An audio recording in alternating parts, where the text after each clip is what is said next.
Welcome to the Bird Gang Nation Sports Media Show, repping the greatest team of all time. Let's go!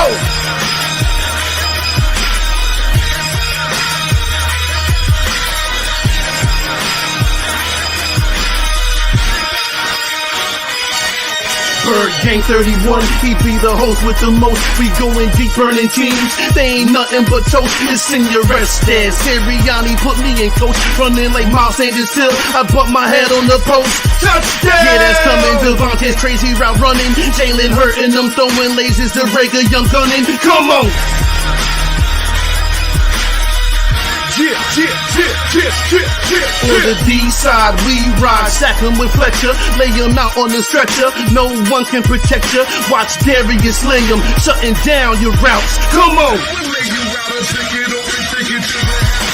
In my green John, eating Philly cheesesteaks. Put up your cups, wings up, if you can relate. Tailgating at the link like Gangsta Stride.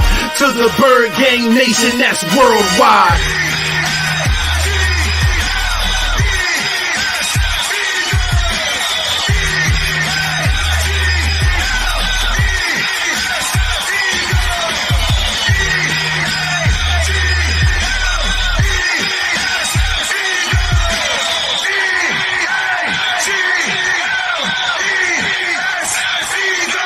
On Sundays, catch the pre and post game. Mondays is Birds on Broad Street with Philly Notion and Cool Cat, the man in motion. And Wednesdays, the midweek special got you open with JC from Eagles Talk. Hitting like B-Dog, baby.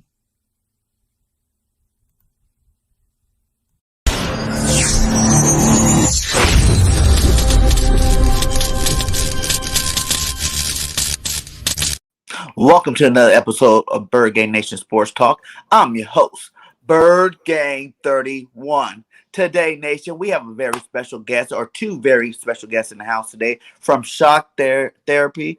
It is the LA Chargers podcast in the building. You know, what's up, guys? Go ahead and let everybody know who you are and where you're coming from. What's going on? Bird Gang, thanks for having us. First off, I mean, I was already excited to come on and hop on the stream with you, but after that intro video, I am just, my excitement levels, just another level above that. Super excited to be here. Thanks for having me. Hey, thank you, man. I'm Tyler Lawrence. I'm also the co-host of Shock Therapy Podcast. Bro, that got me excited. You did you put those lyrics down? No, I wish I did, man. Hey, shout out to Kevin Estes. You know what I'm saying? He hooked me up with a fat intro. I love it. You know what I'm saying? I'm very grateful for the guy. He's a local Philly rapper. You know, he hooked me up with that. You know, he's like, I like your content, man. I'm like, he goes, I rap. I'm like, hey, I need an intro, my guy. That's he's sweet. Like, yeah, we need for you. I got you. And he came up with that. And then from day the one, Philly cheesesteaks in there and that was everything, my favorite part. right. Yeah. And Cool Cat Connors. Shout out to Cool Cat Connors. Just Estes made the song. Cool Cat put the video with the song. So shout out to both of you guys. You know what I'm saying? I know y'all be in it. Yeah, we need to step up our intro. We have a song. We don't have a video yet. So, and yeah, any Charger rappers out there want to put an intro together, let us hear it. We would love to hear that. Right? See, that's how you do it. You go, you socialize on the net. You know what I'm saying? You find them rappers, say, hey, I listen to your music. It sounds good. There's another guy too. His name was, what was his name? Like something like Chris or something like that, but his name was Drew, and it's spelled funky, and he got videos here on YouTube, man. He had this one song called Bird Gang. It was ridiculously tight. Like, I would just take the song by itself and just make it the intro by itself. You know what I'm saying? It goes to the whole season of the Super Bowl year that we went through. It goes like from like the preseason all the way to the Super Bowl in one song, but I cannot find that guy to save my life, man. If I find that guy, man, I'm still going to have him do me another intro, see if I can get him to do me an intro, because that song is awesome. So, yeah, man. Let's get right into it, guys. How you guys doing today? And let me know how you guys are feeling about your team. You know, I need to know, how did y'all feel about the Chargers coming into the season? And now that you guys are 8 games in, how do you feel about the team? You want to take that one first, Tyler? Yeah, so I think that we're a Super Bowl caliber team, but missing. I mean, we got to get this run game cleaned up because they're struggling really, really badly there. We got pretty healthy overall for a team that's 8 games into the season. We don't have any real major players on IR. Thankful for that. That's all Brandon Staley's offseason program, kind of emphasizing the health of the team. I think that it's a Super Bowl caliber team that's just not playing up to a Super Bowl level right now. Ultimately is what I think that it comes down to. I mean, we got Justin Herbert. We got a star quarterback there. Struggling a little bit in the last game. Struggled a little bit against the Ravens, but overall, he's still at the top of his game just 2 years into his short career. And then, it's a really young team. As these pieces start to progress, as they start to develop, you're going to see them get better and better each year. I feel like the Chargers are in a good place for the foreseeable future, even if this isn't their Super Bowl year. Mm-hmm. Yeah, Nice. I mean, we got a lot of pieces. You mentioned the quarterback, got the new coach coming. I think after the first 5 weeks, I was, my expectations were through the roof because it looked like we were just going to take off. And the Baltimore game and then this Patriots game this past weekend, brutal losses. It's a tale of two different teams. I thought the first 5 weeks we looked like one of the best teams in the AFC. The last 2 weeks we have not been that, not even close. So I think it's a good place to be. Definitely a lot of potential to tap into. We just haven't put all 3 phases together yet. I'm still waiting for a complete 4-quarter game. Hasn't materialized yet. Hey, we finally just got one last week, and it was against the worst team in the NFL. But hey, it happened. You know what I'm saying? Like when it happened, like Nick Sirianni said, we finally sprouted. You know what I'm saying? So I'm happy it happened. We finally ran the ball. I think like 40-some runs or something like that. That's ridiculous. I was very excited to see that. And I know it's against the Chargers, but not very many teams put up 44 points, period. You know what I'm saying? This is the NFL. It's really hard to do that. People get paid to stop that. So I am happy about it. It's not like a win in the Super Bowl, but it's just to get off that L train. It felt really good, man. What are some of you guys' weaknesses that you guys are concerned about right now? Right off the back, it's the run game. I think that goes first and foremost. When you're giving up over 150, 160, 170 yards on the ground, I mean, how do you stop that if you don't have the defensive line to go and do that, especially when you have Brandon Staley, who's a defensive-minded head coach? That is, without a doubt, the main weakness of this team. It was special teams. I feel like we went and got some pieces through free agents. We got Andre Roberts, and then we picked up Dustin Hopkins. So I feel like we've kind of solidified that. I was really hoping with the trade deadline ending today that we would have picked up, traded for some kind of defensive tackle, something over Jerry Tillery and Justin Jones to help kind of mediate that run game. Yeah, the run defense, that is definitely the biggest weakness for us. We have just been gashed on the ground, and it seems anytime opposing offenses need to get a big play on the ground, they're getting 5-6 yards, if not more. So that's the glaring obvious one. I'd say offensively, we're just so inconsistent, and what's really killing us is drop passes. Keenan Allen right now leading the league in drop passes. I don't even know what his number is at anymore, but it seems for every great throw Herbert is making, it's hitting these Chargers receivers in the hands, and they're just not making plays. So it's been very inconsistent on the offensive end. Also, just very frustrating things because the talent is there, and we're making the right play calls. We're just not executing. Yeah, man. What do you think was the biggest reason why Herbert struggled these last 2 weeks? Besides the drop pass, I know you just hit it on that. Was there anything else you guys seen that was making him struggle out there? For me, he has never really been. I think what you're seeing right now is he's having a really tough time dissecting pressures, and really a hard time when the Ravens and the Patriots are doing such a good job of disguising their coverages. When he can go to his first read, he is making that play 100 times out of 100 times. As soon as when you're disguising the coverage packages and you're throwing these exotic blitz packages and getting pressure from different levels, he's kind of, just turning into a different quarterback. He's not dealing with the pressure right these last couple of weeks, and that to me has been the biggest key. The biggest problem, not a key. If we can get that figured out moving forward, I mean, that's going to be a big important factor for us to get things straight forward moving towards the second half of the season. Yeah, that'd be good, man. That'd be good. How you guys liking Austin Eckler? Dude, Eckler is an absolute beast. Tyler's having some connection issues. He'll be back in. He's coming right back. I love Eckler. Absolutely do. I think he's one of the best all-around running backs in the league right now. I think he's starting to put that season together to get some,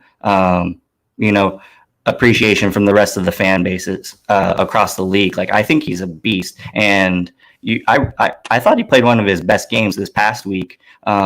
Banged up. He's not 100% healthy, but he's such a tough guy that if you give him the rock, he's going to do positive things with it. And I can't wait to get him healthy because he's a good player right now. He's missing that explosiveness to, just for these big explosive plays.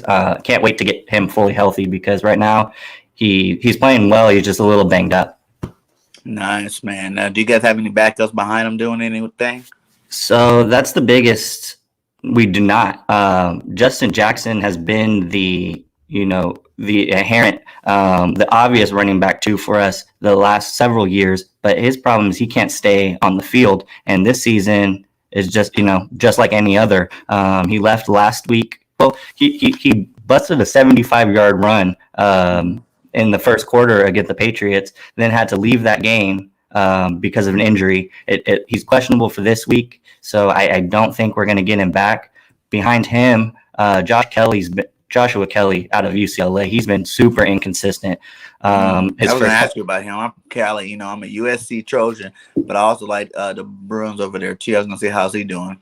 I really like Kelly. Last coaching staff last year, they just really didn't give him a chance at all. And it seems like this year he's kind of doing the same. It's kind of happening again. He's kind of just falling behind, just falling too far on the depth chart. He's been, I think, only suited up for 2 games this season, been a healthy scratch most of the season. We've been leaning on the rookie out of Cincinnati or Missouri, Larry Roundtree. And he had a great preseason, very physical runner, definitely the most physical runner we have in the backfield. But this hasn't been playing very well in the regular season. Haven't seen that success that he had in the preseason. So, just looking for the running game to get going. Eckler definitely needs some help. He's better when he could split carry 60-40 with somebody else. Right now, we just the second string, the third string to fourth string, they're not showing up, not carrying their weight. What about you guys at offensive line? Those guys doing good up there? I like with the offensive line. Yeah, sorry, I keep cutting in and out. Don't know what's going on. My connection is abnormal for me. Usually Zach's the one with all these issues. I know. With the offensive line, I've been pleasantly surprised with every spot except right tackle. Storm Norton's been god awful. I don't know what's been going on over there. He has like spurts where he's playing pretty well, but you look at the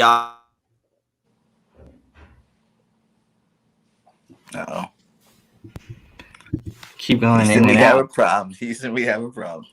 Tough. I guess just to keep going off of Tyler saying, we are this new revamped offensive line for the Chargers, way better than it's been in years past. But the right tackle, Storm Norton, definitely the weakest link. Really hurts with that Brian Balaga went down with his back injury. He's supposed to be coming back soon, but they just keep pushing back his return date week after week. So right now it's Storm Norton, and he has not been playing well, to say the least. Tyler, you back? You want to give your 2 cents on Storm Norton? I don't know what's going on, man. I'm done. I'm done talking about Storm Norton, you guys.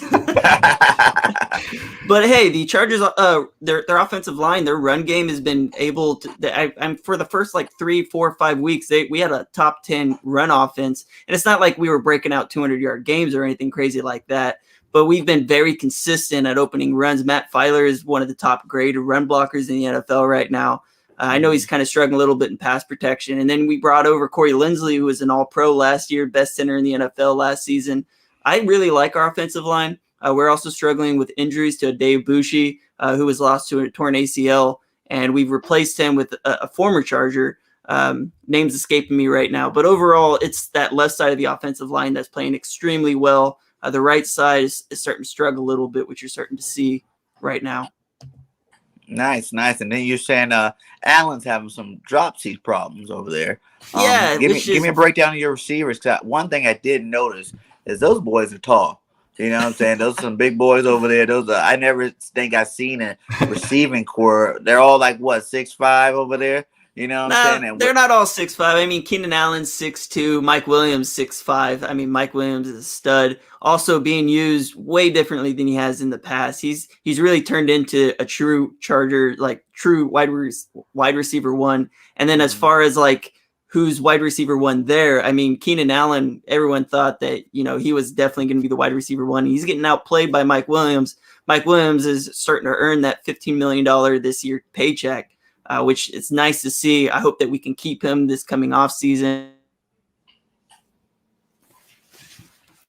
The problem with Mike Williams is I would love to be able to retain him, but kind of, what Tyler was kind of alluding to there, he is playing so well for the first couple of weeks that I don't know if we're going to be able to retain him. I think he might be really pricey trying to sign him this offseason because he's playing himself into a huge contract. He's established himself as a legit wide receiver one, I think, in this league. I think that was a big asterisk on his, whole career is like he's only a 50-50 guy. He can only go up and get jump balls, but what you're seeing is a complete receiver. He can run some routes. He can do some different things, and he's, like you said, very big and very physical. Like to see the ball in his hands.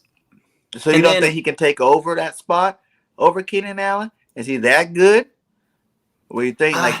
It'll make Keenan Allen more dispensable? It's apples and oranges, man. They're two different players, right? Keenan Allen is your slot guy. He's not the one taking you deep at all, right? But he is your third down target. He's your fourth down target. He's one of the best route runners in the NFL, and he does play big. He's 6'2". He is big, but he plays.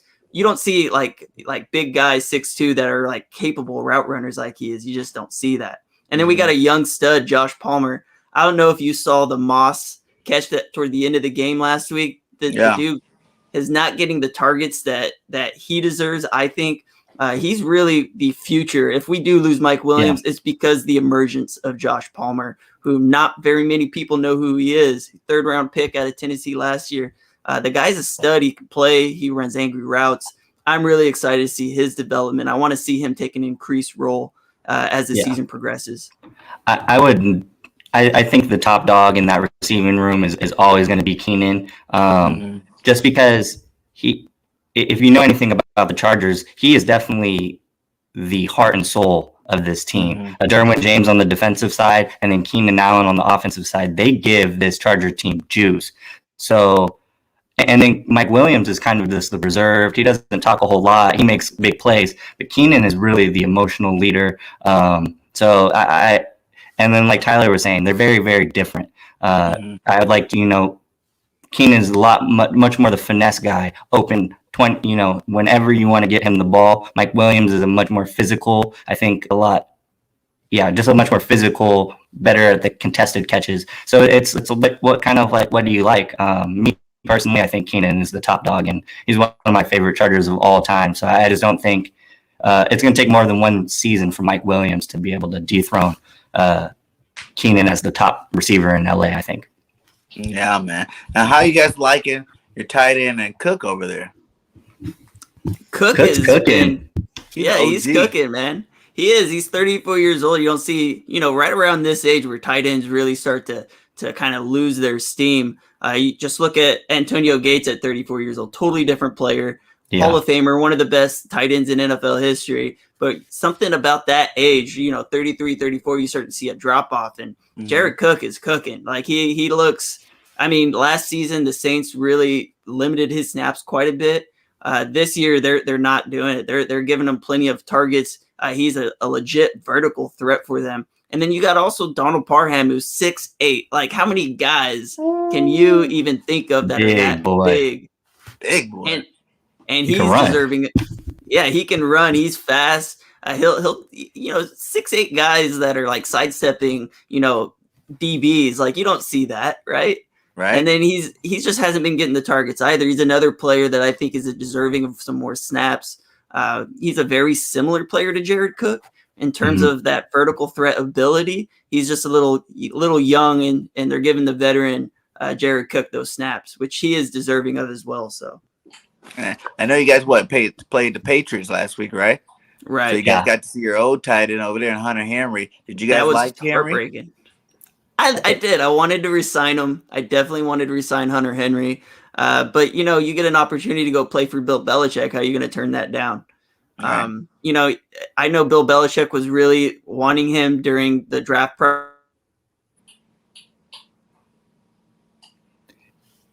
Yeah, just to keep this thing going. Hunter Henry leaving, that one hurt. Obviously a great pass catcher, but I think a big part of his game that's super underrated is his ability to pass or run block. And I think you saw some good blocking from him in this Charger game. The Patriots, whenever they needed to get some chunk yardage, they went to the run game and they got big plays every time. And I think Hunter Henry is a big part of that success. Jonnu Smith too. Both of those guys, great pass catchers, underrated run blockers. Yeah, man. So you think Cooks is an upgrade or about par from what Henry brought to that offense?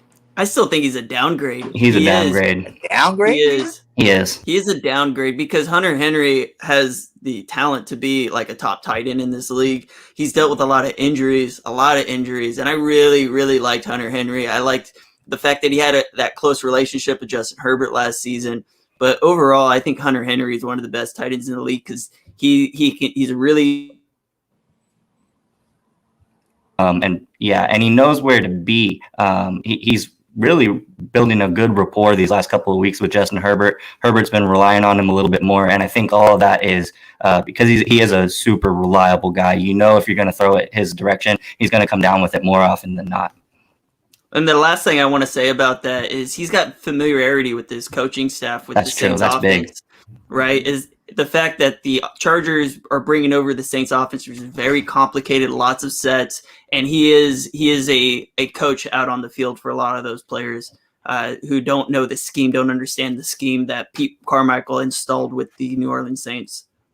Yeah, Richie, we do got another gate-like tight end in Tyree Jackson. I can't wait till you start playing, my guy. I thought as soon as Ertz was out of there, we were going to start seeing some Tyree Jackson, but he hasn't made the field yet. Maybe he makes a debut this week. He's another big guy, 4'3", 6'5", 6'6", tight end out there, that's looking to make some big plays. Let's see. We got a question for you. I said, which 3 rookies have impressed you the most so far this year? I think the most impressive, me and Tyler have been talking about it on our pod. We think we need a Los Angeles specific parade just for this draft pick, and it was the Rashawn Slater. To me, that guy is the best pick we've had.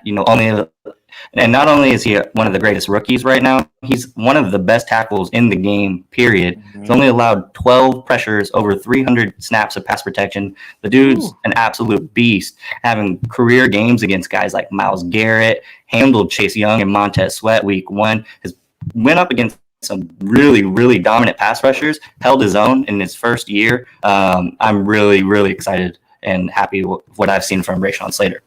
Mm-hmm. And then 2 more. He's in. Tyler, who is your favorite rookie that you've seen so far? If it's not Rashawn Slater, it's got to be Asante Samuel Jr. I mean, he plays so much. Asante Samuel Jr. is the next guy on my list too.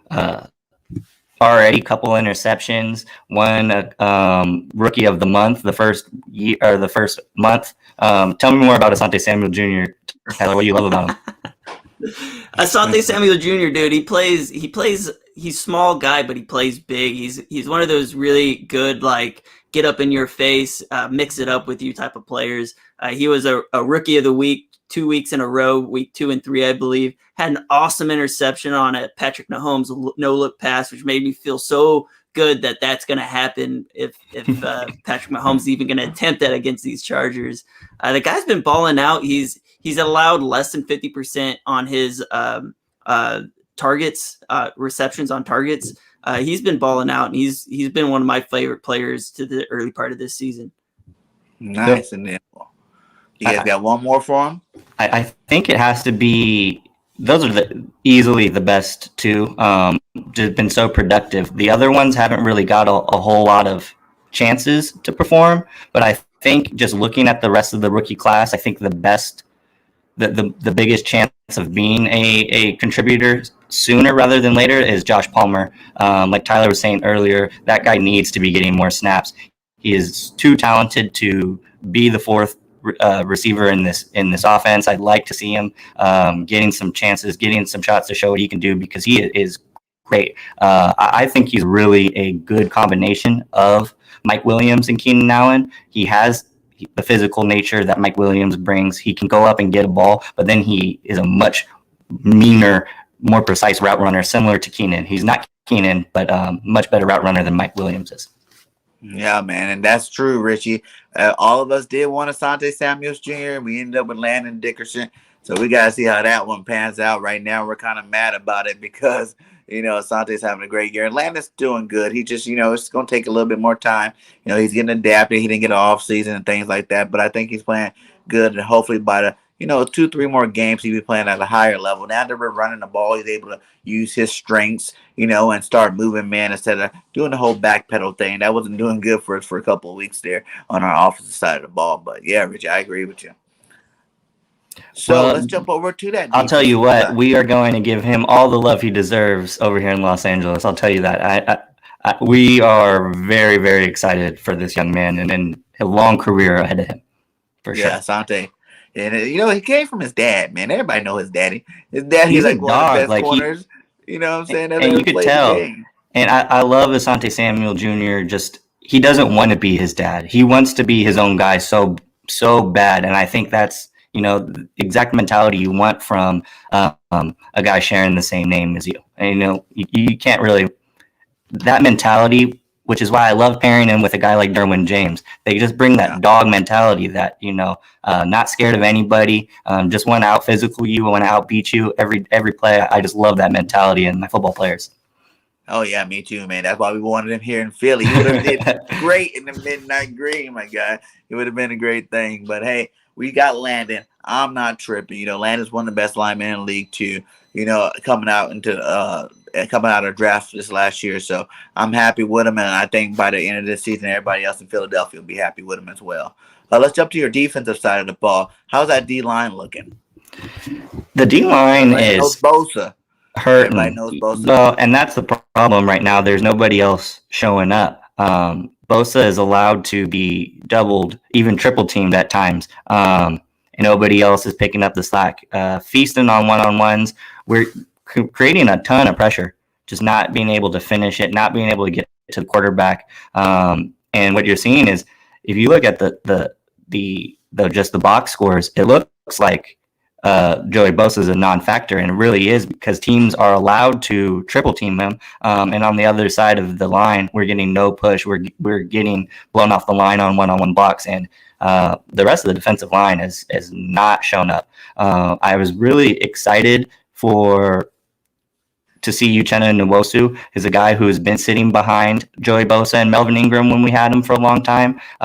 Was very, very productive in the limited snaps that he did receive during those couple of years.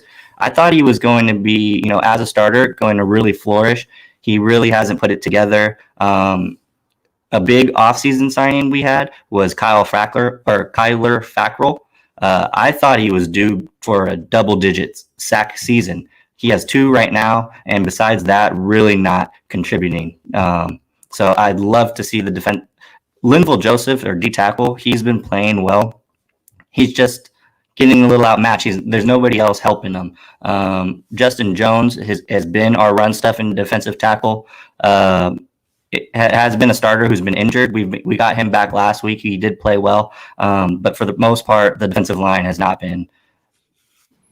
The majority of the defensive line has been playing very, very poorly. You're just saying run the ball opposite of Bosa. That's what they're doing. Well, and teams are doing that. They're figuring that out. I don't know why people want to say Joey Bosa is not a good run defender. He definitely is. And if you watch the tape, teams are specifically running away from him because he is a good run defender. The problem is they're allowed to double and triple team him because the rest of the defensive line has been playing so bad.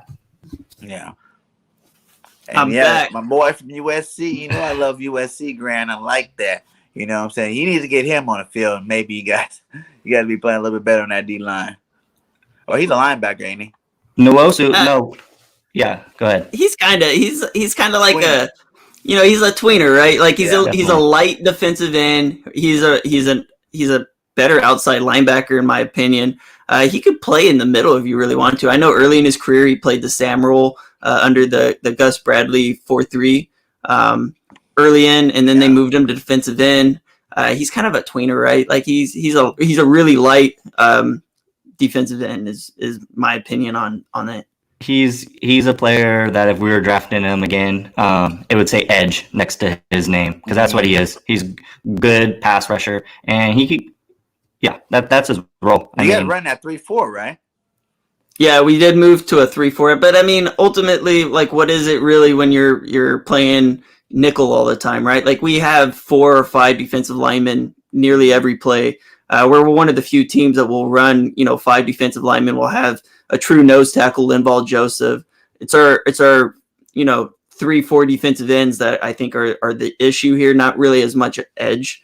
I think it's the Jerry Tillery. I put all the blame on Jerry Tillery. I put it all, hate this all man. my blame on Jerry Tillery. But How you Christian guys think Bosa's going to do against Lane Johnson or Mailata? It's interesting. That is interesting. I think you guys are going to double and triple team him because that's what every other team's been doing. Yeah. They've been really focusing on Bosa. I mean, I'm seeing so many highlight reels where Bosa isn't getting pressure, and it's because he's getting chipped by the running back and double teamed by the guard and tackle. Right. Guard, tackle, tight end. Like he's getting double and triple teamed like every play, and that's where you're seeing the lack of production. Yeah, I think if we are able to see Bosa one-on-one on either of those tackles, it's going to be a big day for Bosa. Like we've been alluding to, though, for the last several minutes, teams don't have to do that because we're getting no type of pass rush from any other guy on the defensive line. So it's going to be a Bosa versus Philly offensive line matchup. That's going to be the key. Nice. I'd seen didn't the Steelers cut Melvin Ingram? Would you guys want him back on your squad? He's with the Chiefs. They didn't cut him. They traded him for a sixth. They traded him for a sixth. Yeah, that is what happened. I would have loved to see Melvin Ingram back because Melvin Ingram's also one of my favorite Chargers. I mean, the guy could throw a football 100 yards. Like you could hear it. Like I remember watching I think it was like NFL Films or something like that, where they're actually showing a video of him throwing a football 100 yards in college, which is just insane. He's got one of those mentalities where I'm the best player on the field no matter what. He was a longtime Charger. Really sucks to see him go to a division rival with the Chiefs. Yeah. It's painful, right? It's painful. Right? It hurts. But it's a good landing spot for him because they are in desperate need of defensive line help. I mean, they have Chris Jones, who's playing out of position because they moved him to defensive end, which is just ridiculous in my opinion. But they needed the help out there. They had a strong interior defensive line there, so they decided to move Chris Jones out.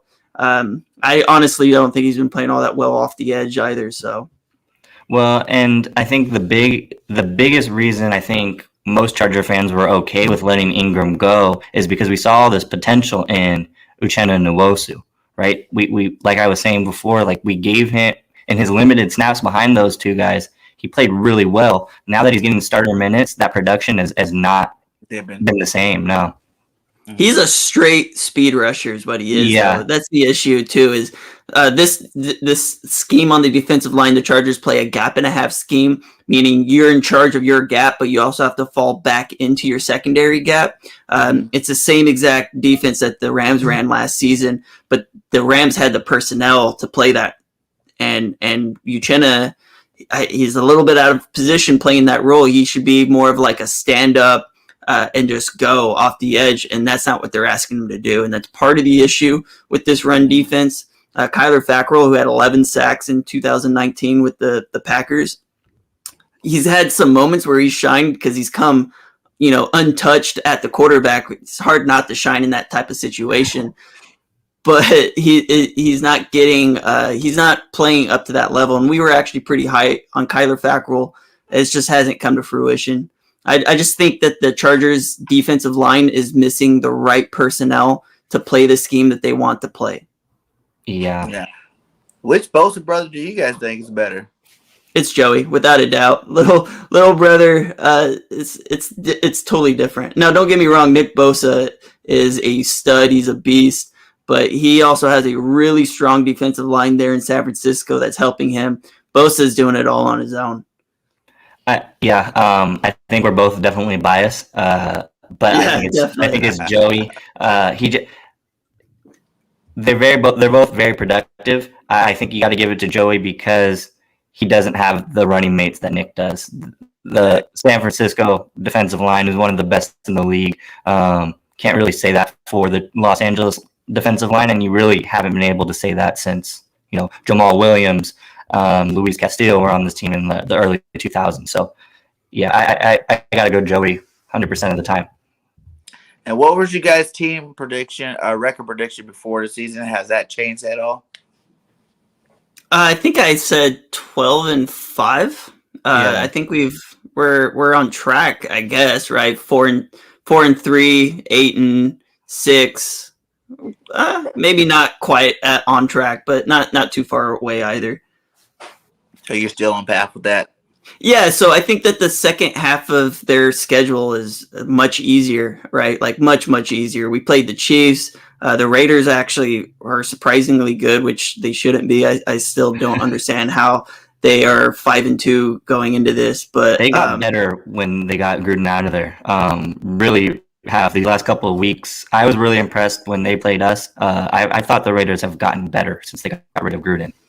Since we're talking about Packers, you guys heard about Henry Ruggs today, right? Yeah, man. That was crazy. Ouch. That was crazy, man. DUI and somebody died in a car accident? That's terrible. Awful. Yeah, man. That might be the end of his career. That's that's a big deal. That's DUI, manslaughter at minimal, right? That's some hard time. What, 8 years I think is the minimum for manslaughter? Yeah. Like they were saying though, he should have got an Uber, man.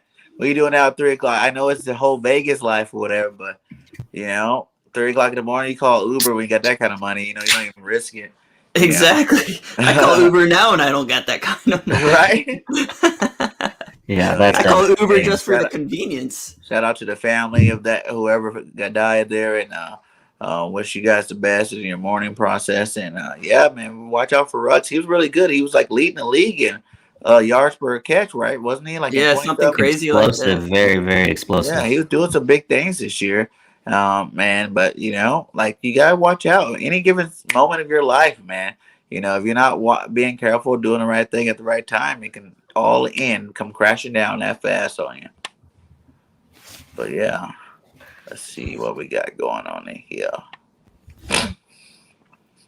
Who's you guys' toughest opponent so far this year, you think?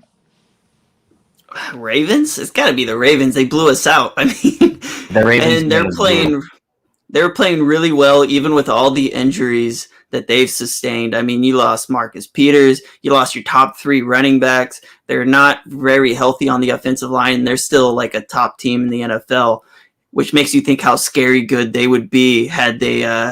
Now we don't got a YouTube channel, guys. We'll get there eventually. But that Ravens team is for real. And I mean, their quarterback is playing outstanding football, and he's doing it through the air somehow, which is not his game. So I don't know how you're going to stop them. They've gotten better, and their roster has gotten worse, but they've gotten better, which that is a scary dynamic, especially once they start getting some guys back. How do you guys normally fare against athletic quarterbacks in general? Is that the only one you guys faced so far, Lamar? No, Patrick Mahomes. We seem to play him pretty well every year. I mean, this is the first time that what is the Ravens quarterback's name? Lamar. This is the first time he's beaten us, and we've played him twice. We played him once in the playoffs. I think we played them last season. We beat them last season. I don't know. I feel like we usually get burned by athletic quarterbacks, but the ones that matter, the games that matter, we haven't really had that much of an issue. And typically that has been something that has been a big issue for our Charger defenses. But this year we've been doing really well, minus the Ravens game. Patrick Mahomes and against Dallas, we're able to keep those athletic quarterbacks pinned in the pocket. We didn't let them get out and extend plays with their legs. We did a very, very good job in those two games. Against the Ravens, not so much. And you saw us get blown out because of it. Well, even against the Ravens, Lamar Jackson didn't have a great day on the ground or through the air. So we managed to keep him at bay. And then same thing with Patrick Mahomes, who, by the way, do you know Patrick Mahomes is leading the league in interceptions right now? Yeah, Crazy. man, that's what I'm saying. Like, everybody's on my boy Hurts, you know what I'm saying? Oh, trade Hurts, bench Hurts. I'm like, have you guys not been watching Patty? You know what I'm saying? Just because he got that fat contract doesn't mean he don't need any grief or nothing like that, you know? He's definitely leading the league in turnovers. He had like 17 turnovers, something like that. Yeah, right he's not doing not very playing good well at all. But I think overall, most quarterbacks have not played very well against us. I mean, the quarterback that played the best against us, it has to be Baker Mayfield. Ooh, Yeah, I mean, Baker had the out. 300. Yeah, he showed out that Dang. game. Baker has those games though, where sometimes he just lights it up. You know, that's what keeps his name relevant, I guess. You know what I'm saying? Like, Baker does. He can do it sometimes. Sometimes he can do it with his legs too. You know what I'm saying? He can get out of that pocket and run for some yards too. You know, them sooner quarterbacks, they can run and pass. You know, Kyler, Baker, Jalen. You know, these boys can do both. You know, that's just this program that kicks them out. So, Grant said, what are 3 keys to victories for the Eagles to beat you guys? And what are 3 keys to victories for the Chargers to beat the Eagles? I think there's only one key to beating the Chargers, and it's running the ball. That's the only key you need to focus in on. Run the ball away from Bosa as your key matchup number 2, and key number 3 is run the ball in the red zone. Just run the ball. By the way, speaking of Eagles, I'll let you answer your part of it here in a sec, Zach. I hate how you guys are using Miles Sanders. I know he's injured right now. I hate the way you guys use Miles Sanders. What's up, Maurice? That's my boy. Young. We've been asking for them to pound the rock the whole year long. You know what I'm saying? I think that's why we have so many losses. I think some of those games we could have won. Like, I feel like we could have beat the Niners. I feel the only game I feel like we probably couldn't have won is that Dallas game. You know what I'm saying? They just outright beat us. But all those other losses, I think, you know, we had the Chiefs on the ropes before they broke out at the end of the game. But like, if we would have ran the ball, stop having so many penalties, we could have won a lot of these games, man. But you know, last week it was the first week where we've been running. Like, the last 2 weeks we actually been picking up our run game, which is a good thing, you know. So hopefully when Miles Sanders come back, I think if Miles was here last week, he probably would have had like a 200-yard game against, you know, the Lions, you know what I'm saying, the way they're running the ball. But you know, when he gets back, hopefully the coaches keep that run game going, and I could totally see him having a great end of the season type run there. I'd like to see you guys use him kind of like Saquon. Like, just run the ball. Give him like 25 carries a game. Let him be your lead back. I mean, he was one of the best college football players to, through breaking tackles. Like, he was one of the best at doing that. And you guys, I hate the way you guys utilize. Trust me, we hate it, man. We hate it. Every week we're like the same thing. It kind of got redundant. It's like, all you gotta do is run the ball. Just run the ball, man. Yeah, and we were saying the same thing. We have to stop the run. Possession, your offensive line won't be hurt all the time because your backpedal needs 300-pound linemen all the time. You know, the defense don't have to be on the field so much because, you know, 3 and outs with the pass, get your defense back out there. You know, a lot of things cured by running the ball that we weren't doing. But like I said, the last 2 weeks, Nick Sirianni's been running the ball. And like we said, we hope he picks up the trend. You know, we go against you guys. You guys are like last or second to last in the league. And we're last. We are worse. So, okay, last in the league worse. The run. So hopefully he's, you know, in his coaching book and realizes that, and we can just keep this run game going. You know, even though we don't have Sanders, we got Howard. He played pretty good last week. Boston Scott's been doing his thing. Kenny Gainwell's a little rookie that we need to get him some more touches out there. So, you know, keep running these guys. Run them all until Miles gets back, and then run him when he gets back too. You know, this is November, December. This is running the ball football nowadays. You know, when you're in this part of the year, you got to be able to run that rock. If you're not running that rock, you're probably not winning too many games. Zach, what are the keys to the Chargers winning this game? Well, just backing up, I think another key matchup for the Eagles to consider, Chargers are really, really beat up in the cornerback room. Asante Samuel Jr. went down with a and went into concussion protocol in the Patriots game. We're not sure if we're going to get him back this week. Also, our fastest corner in Michael Davis, he pulled up early in the Patriots game with a hamstring injury. We're not sure if we're going to get him back. So your speed on the outside with Devontae Smith and Rieger, that really terrifies me because we aren't really a very speedy backfield to begin with. Now 2 of our better, more athletic, faster corners are going to be out. So that's something I'm also worried about. So he is out? Are you saying run defense?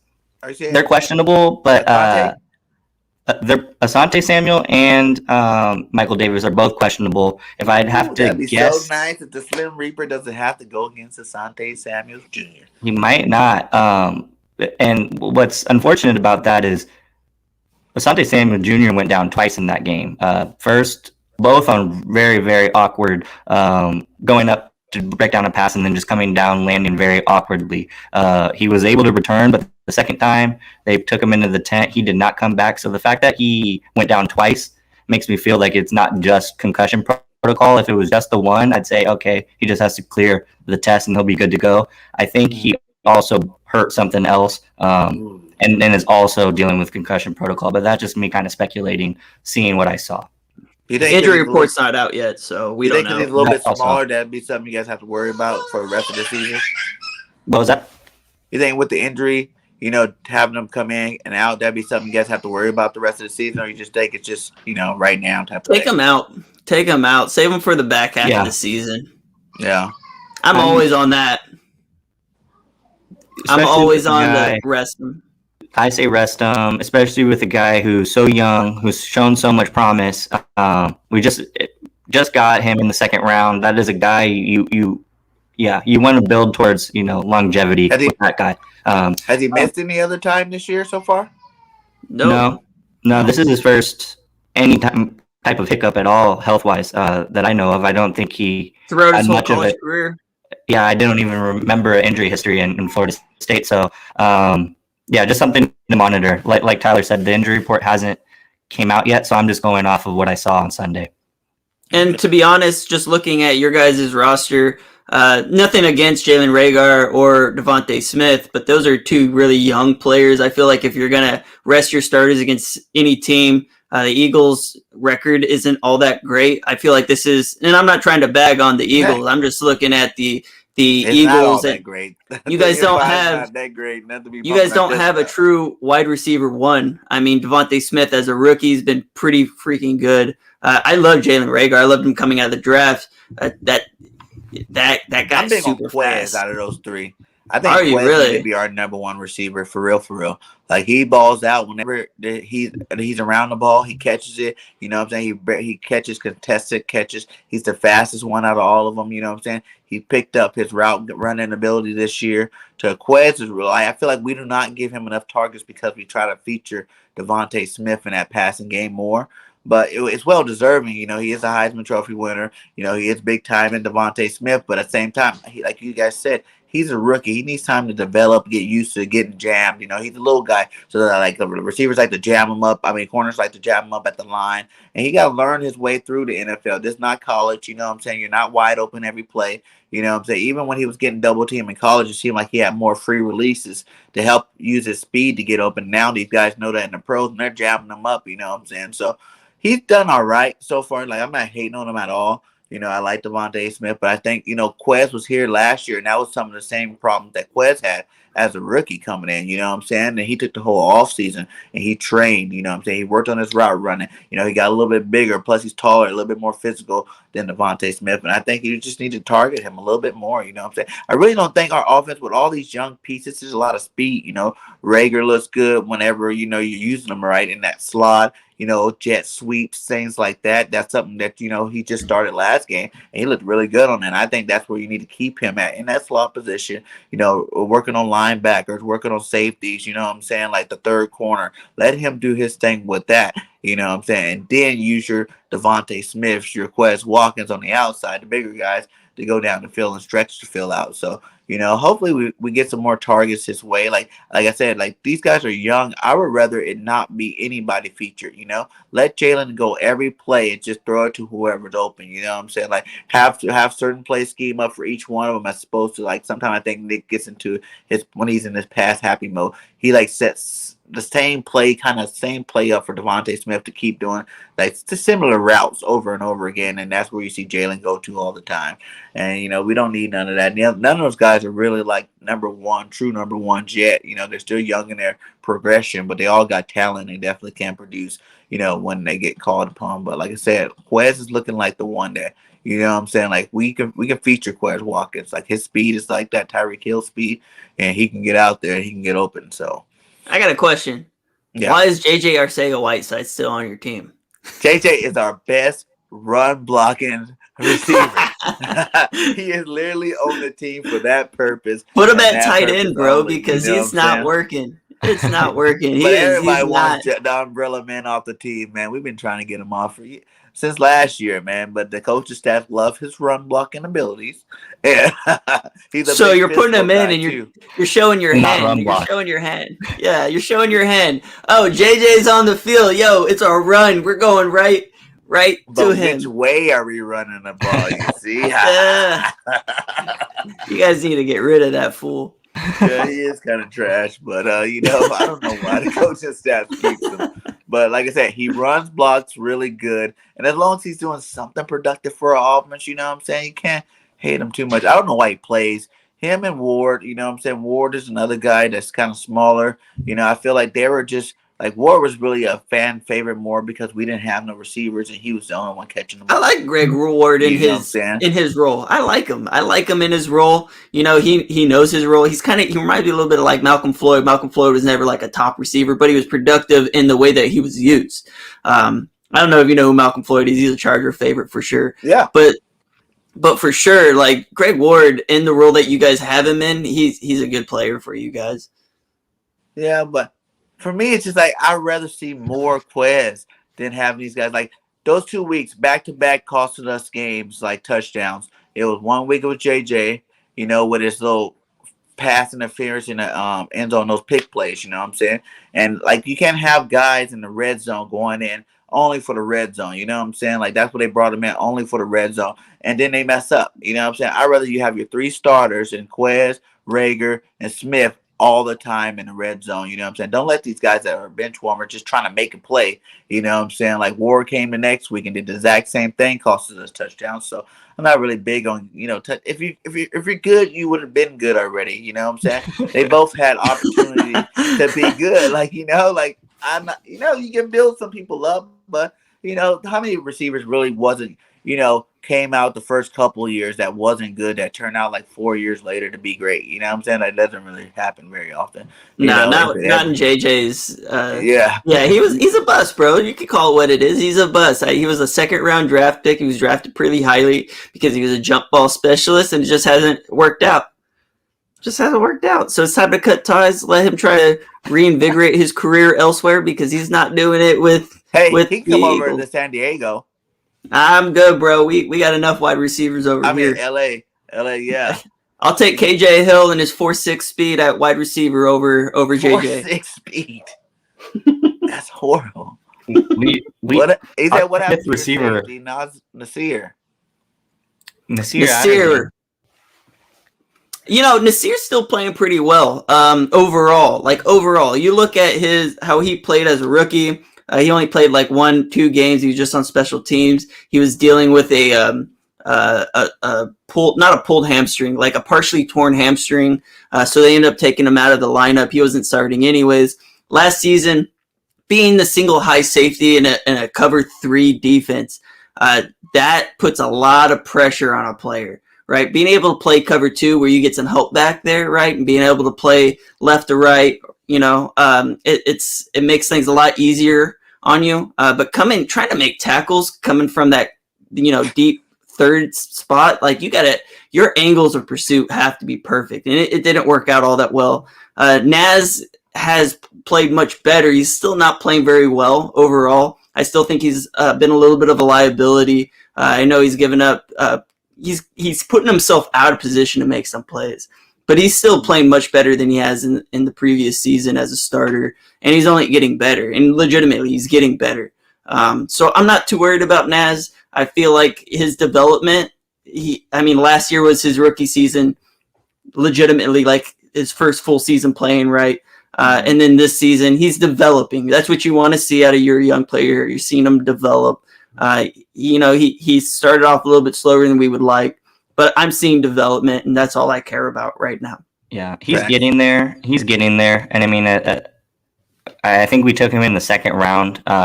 Took him pretty highly, so you'd want to see him contributing faster, sooner. His development is slow, but he's going to get there. What I really like to see from him this season, he's laid some of the biggest hits from the entire team. For sure. He's been laying the hammer, coming down, filling up some lanes, laying the hat on some kids. Definitely the enforcer right now for the Charger defense. And if you're going to go in for those big hits, you're going to miss them, right? Yeah. You have to take a specific angle of pursuit, and you have to take it aggressive. And he's been taking it aggressive, and you're going to see him, miss some tackles because, that angle pursuit, if it's not 100% correct on the big hit, it's a touchdown. You saw that 2 weeks ago against the Ravens where I think it was a tight end he was coming up against. He was flying full speed at him, angle just a little bit off, and what was the name of it was the Browns. David Njoku. He's coming up for a big hit on David Njoku, and it went for like 80 yards. So, if you want him to be an enforcer, you're going to give up some. Brian Dawkins, he missed some. That happens. That's what happens. Up, dog, Hey, yo, I love Brian Dawkins. He's one of my favorite safeties of all time. Shout out to you, B-Dog. Hey, shout out to 16 in the chat. Please hit that like button and subscribe if you have not subscribed to BIRDGANG 31's channel. And also, these guys are iTunes, Spotify. Their link is inside of the chat. Please hit these guys up and give them a follow over there at those platforms. Hey, I got one more thing for you guys. If you guys are interested in a magazine, I've already sold all of them. I actually wrote my own magazine. Zach edited it. It gives you a full breakdown of the Chargers off season. Nice. Yeah, you're going to see it. It's legit. Shoot me a shout out on Twitter at LAC Shock Therapy or at the THEE Masterbolt. I'll shoot you guys a PDF. Just send me an email and I'll shoot you guys a free copy. There it is. You got a copy right there. I got the 2 years ago. I don't know where my last year's version is, but I definitely have it somewhere. I've written 2 magazines. That one right there. Look at that signature though. Can you see that signature? This guy's going podcast. He's going somewhere. Look at that signature. You gotta get that framed up, my guy. I got it in my trophy case. Just don't have a stand for it yet. So it's in my trophy drawer for now. So yeah, hit me up on Twitter. I'll send you guys a PDF. Just send me your guys' email address. I'll send it out for free. I was selling these things for $15 a pop. Now that it's already kind of after the season and all that, I'm willing to give it away for free. Just hit me up and I'll send you guys a free copy. And it's legit. The second one that I wrote was like my favorite so far. And the one I'm writing right now, which will be available, I want to say it'll probably be around January, February, right after the season starts. You guys will just follow me and ask me for it, and I'll set it up. Heck yeah, man. That's what's up. Cool. Yeah. Thanks, Grandizer. We'll definitely have to give your cousin an issue because it is great for the price. I'm obviously a huge Charger fan, but for the price, you really can't get much better. And it's free. It's gonna be free. Right? Tyler puts a lot of work into it. There's some good stuff in there. There's some good stuff in there. 6 months of writing, 68 pages, I think it was. It took me forever to write. I put a lot of blood, sweat, tears. I'm not gonna lie, I cried when I finished my writing my first one because it was a huge accomplishment on my part as a writer. But yeah, it's my baby, and the next one I'll end up selling. I always sell for the first couple months, and I ended up just giving it away after I run out of physical copies. I usually do about 100 copies a year, and then once I sell out, I send the PDFs for free. Yeah, purchasing it, just you're supporting me and being a writer. It's not my day job, it's just something I do on this side, but something I'll pass out to anybody who wants one. Nice, man. Yeah, Desean Jackson's in LA. He just got cut. You guys want him? No. I don't think. Yeah. No. I think I don't know. Our offense is in. I think that a big reason why you're seeing a lot of Jared Cook this year is because he's familiar with this offense. The other guys are still figuring it out. I don't think another receiver this far into it, having to pick it up for the first time, is really going to help, regardless of how talented they are. I just really don't see, especially Desean Jackson at this point in his career. He's a one-trick pony. I just don't see him making an impact. He's not going to fix our problems. Our problems right now are just chemistry thing, a feel thing. I don't think Jackson, come back home, my guy, because I'm always here for you, my guy. Where I got to go? I got an explanation for you, right? So when you look at Desean Jackson, why did he want to leave the Rams? He wasn't getting targets. Yeah, he wasn't getting targets. And do you think he's going to get those targets in LA? Probably not. So number one, there. Your guy was dropping the ball. That's number one. Number two, and I don't care. You're not taking targets away from Keenan Allen. You're not doing that for Desean Jackson at 33, 34 years old. Number two, what's his next best ability? Punt return, kick return. We just signed Andre Roberts, who's a 2-time All-Pro. We've already shored up that position, so he's not going to do that there. Number three, and the most important reason to me, I feel like that takes snaps away from your younger guys, right? Josh Palmer, who we drafted in the 3rd round, it impedes his development. I just don't see a place for Desean Jackson on this roster that makes sense in a situation. Let's not talk about Melvin Gordon. We ain't got to talk about Melvin Gordon. I'm good on Melvin Gordon. But with Desean Jackson, you miss him? No, I don't. I like Melvin Gordon. Not for his price. I hate for Gordon, man. This is the second time. It's not hate. For Gordon is real. It's not really. I like Melvin Gordon. I like Melvin Gordon. I do. I honestly do. But I'm not in on the Melvin Gordon train right now for a guy was injured a lot here in LA. For a guy who wants money, he's a little greedy. And we offered him a pretty damn good contract, and he was just trying to get paid, right? And you gotta know your worth. Money. I like the guy. I think the way he handled his last season or two here, kind of just left a bad taste in my mouth. Yo, I just got Bitcoin from Aaron Rodgers. No fucking shit. $10. Bitcoin. I got $10. I got $10 from Bitcoin. You heard about the Aaron Rodgers paid in Bitcoin? No. Yo, he's giving out $1 million worth of Bitcoin, and he just sent me $10 on his Cash App. Low shit, like that's legit. How you do that? All right. Come on, A-Rod, send me some Bitcoin. I'll take $10. Yo, I got $10 from A-Rod for sending out my Cash App. He partnered with like Bitcoin and Cash App, and he was giving away $1 million in Bitcoin, and he just sent me $10 in Bitcoin. Me and him are buddies. I don't know if you guys know this. Shout out to Aaron Rodgers. We're buddies. We're friends. Both from California. You know how it is. Cali. California. I love it there. Yeah. Oh, yeah. I guess just to answer Marianne's question, he's not bad. He's a good player. He's just not worth $15 million, which is what he was demanding. We offered him a 5-year contract, giving him $10 million a year. That's huge. 4 years. Oh, 4 years at $10 million a year. Either way, I thought that was a hefty sum to pay. He's just not, and he thought he was worth more. Price tag just didn't make sense, and his time with the team just kind of ran its course. Great player, he's just not worth what he wants to be paid. So he got State Farm insurance. That's how you got discount. Double check. I'm stoked right now, bro. I gotta give 2 pumps. Did you have to two apply pumps. for it or something? Double pump. Yeah, like so link you go to or something. I'll send it to you guys. It's I forgot what it was. Hold on, I'll find it for you. It was a video that he posted where he was like talking about how he's partnering with Cash App. He's giving $1 million away in Bitcoin. If you guys look at his Twitter, go find his Twitter. Aaron Rodgers he's dressed up in John Wick because that's what he was for. That. Yeah, for that. And he's like he said that if you drop he said that if you drop your Cash App in the comments or whatever below, he's giving away $1 million in Bitcoin. I thought he was just giving it to one person. Like, I thought he was like, yo, $1 million in Bitcoin to one person, but apparently he's giving it out to like as many people that actually went on that. That's legit. Oh, we definitely going on A-Rod. Hey, Rob, I'm gonna give you 3 different accounts. My guy, hook up my Bitcoin.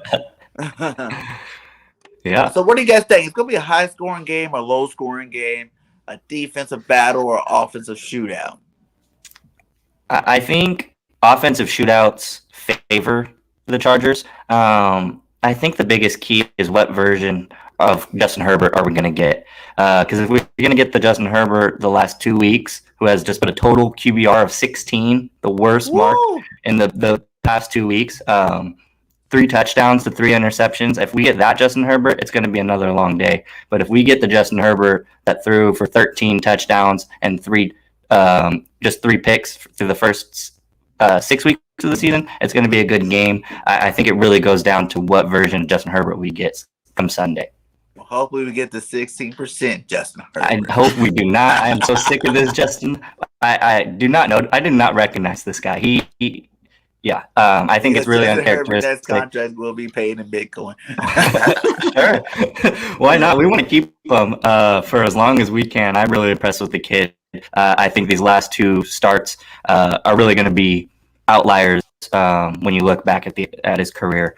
I really am waiting for him to get it back on track because these last... He can wait 1 more week. No, I think it happens this week. Like you guys said, you guys want to sit Asante down for a week, let him recover. Well, maybe you guys should go ahead and let Herbert recover.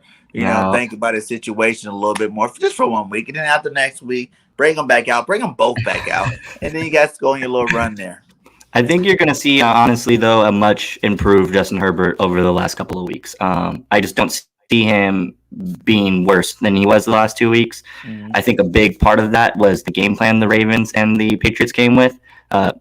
No offense to the Eagles. I just don't think they have the Jim Harbaugh. They just don't have the Bill Belichick. And I think that's going to be. We got the best defensive line in football, my guy. That's fair. No, you don't. You have a good defensive line. I don't think it's the best. We haven't been used to the best of our abilities by our coaches. That's why, like I said, our record, we should be like at least 4-2 or 3. Look, no, 5. I'll give you guys right now. I'll give you the best. With the team, the talent. These coaches has been keeping us back, and now the coaches got called out on national media, and now they're starting to learn how to coach better. And I think now we're gonna hit a nice little streak here. I think you guys have the best interior defensive line in football. Your edge rushers are good, decent players, but you guys don't have a true. Sweat got 2 sacks, my guy. Barnett got a sack last week. That's 3 sacks on that. Wait, hold on. You're playing the Lions. You know that, right? Like the Lions. You know who you played last week. Rams to the distance. The Lions. I don't the think Niners to the distance. I think you guys. They played some good teams to the wire. I think you guys are halfway in a rebuild, halfway out. You guys don't know. Our flowers sprouted. You guys are halfway in a rebuild, halfway out, and you guys don't know which direction you're headed. After your flowers sprout, you only grow more leaves and branches. Okay, so yeah, but it's winter. We finally, but it's winter. So you guys but it's winter. No, I don't think that you guys are. I don't think your guys' roster is just as talented as ours is. Legitimately, I don't think that you guys have as talented of a roster. I know Nick Sirianni because he was coached with the Chargers for like 5, 6, 7 years. Like we know Nick Sirianni. He's not a bad coach. He's not a head football coach. That is what I was going to ask you guys. Your take on Nick and Steichen. I like Steichen. Honestly, I do. I'm one of the minority in that. I don't think that the issues with the Chargers offense last season was his fault necessarily. I think it was the fact that he was being forced to run the ball as much as he did under Anthony Lynn. I actually liked his play calling for the most part. The Ravens. What are you talking about? They're 0-8. I didn't say that Lions breed. Oh, you're talking about somebody else. Yeah. I like Nick Sirianni as like a position coach, right? I don't think he's a head coach. You guys had a good coach. You guys fired him because you guys weren't playing very well. I liked Doug he was Peterson. Part of the reason why we wasn't playing very well. Maybe, but as a head coach, like he was actually a pretty damn good head coach there for a while. He gave us a Super Bowl. I give him that. He got us a Super Bowl. But I think his head got too big after that Super Bowl. And for now, I'm really starting to think that Frank Wright is the main piece there. You know what I'm saying? Because after we won that Super Bowl, we got another Charger coach. Yeah. After we got rid of Frank Wright, then our offense kind of tailed down, right? And then we went and tried to go get another Frank Wright in Nick Sirianni, and we're finding out that he's not really Frank Wright either. So I think Frank Wright was really that guy we should have got as our head coach, and Kelp as our coach. And the Colts have had success under him. Yeah. Right? The Colts have been playing pretty damn well. Yeah. So. I just don't think you guys are in any position to compete this year. We're going to Super Bowl guy. You're not going to make the playoffs. You're not going to win your division.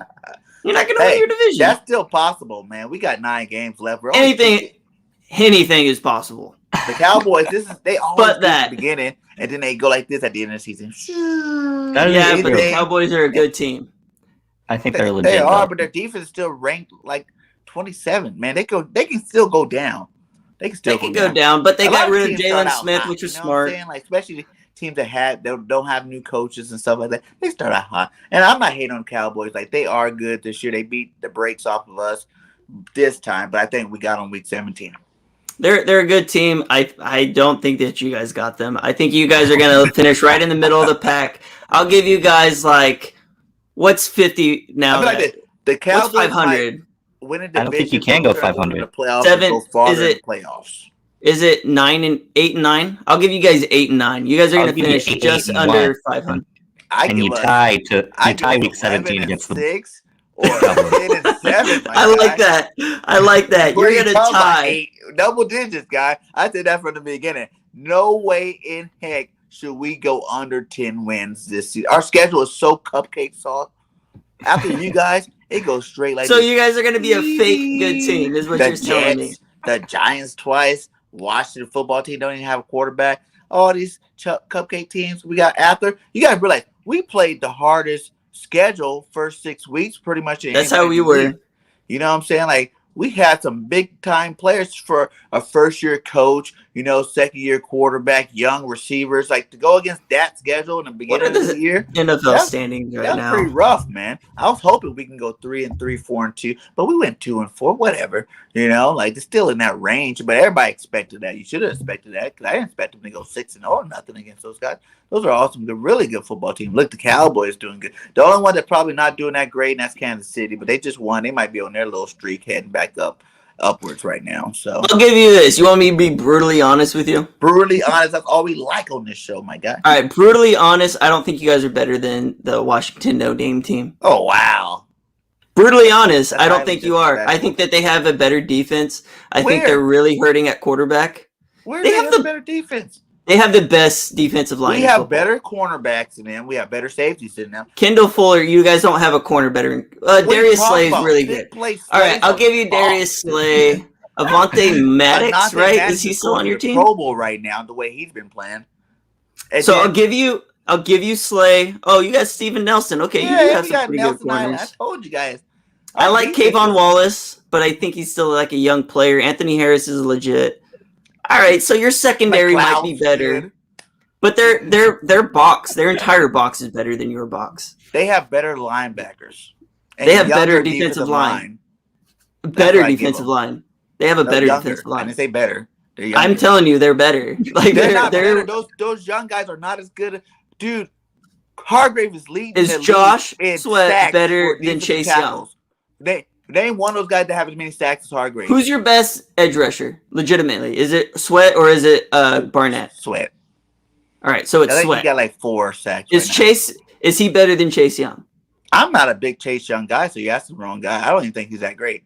Zach. No, the answer is no. It's not even close. We had third-team linemen in when we played Washington that one game we gave him, and he couldn't even get sacks on them. So why worry about Sweat? Okay, so is he's not even the best Sweat on that team. Like, Montez Sweat is also better. He is. He's legitimate. How many sacks has Chase got? I don't know that answer.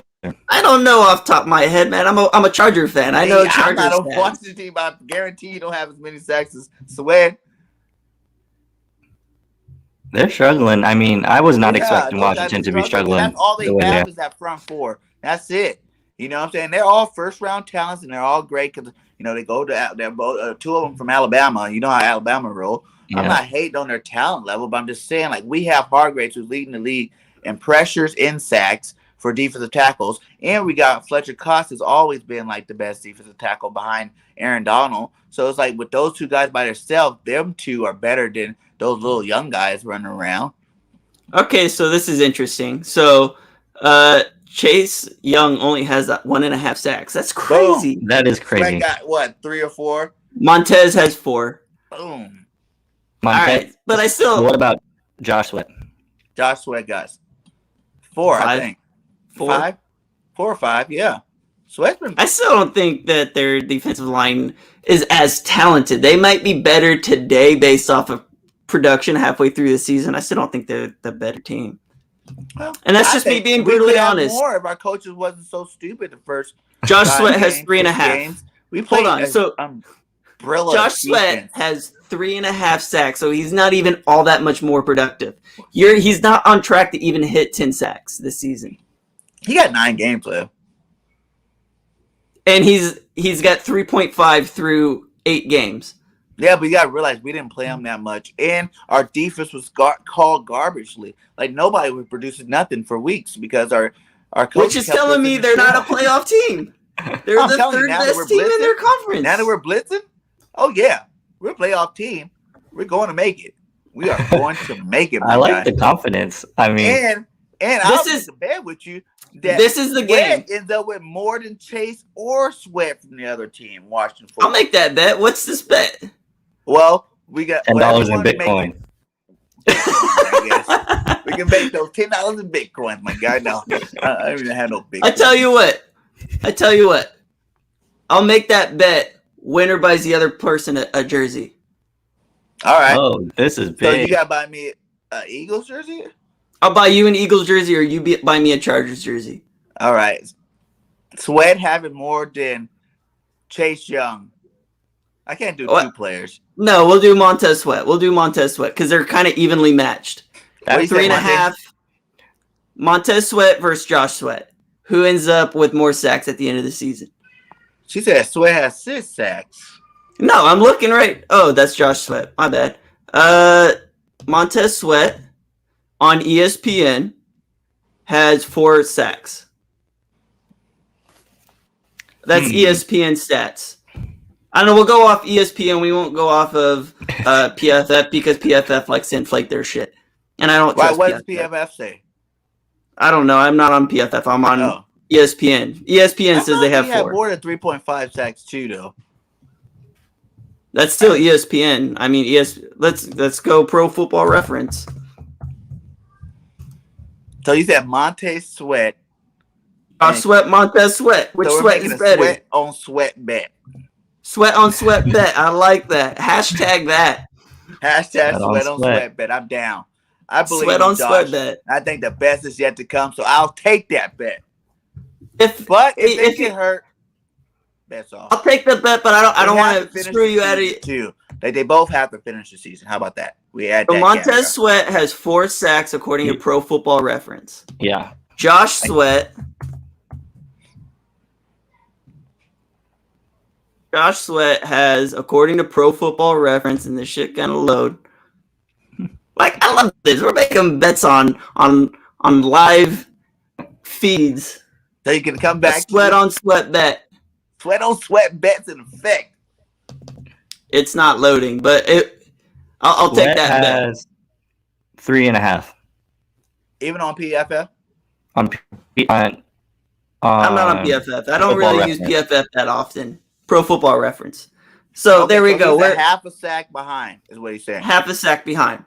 Okay, as long as they let's make this. They both have to stay healthy the rest of the year. I say that.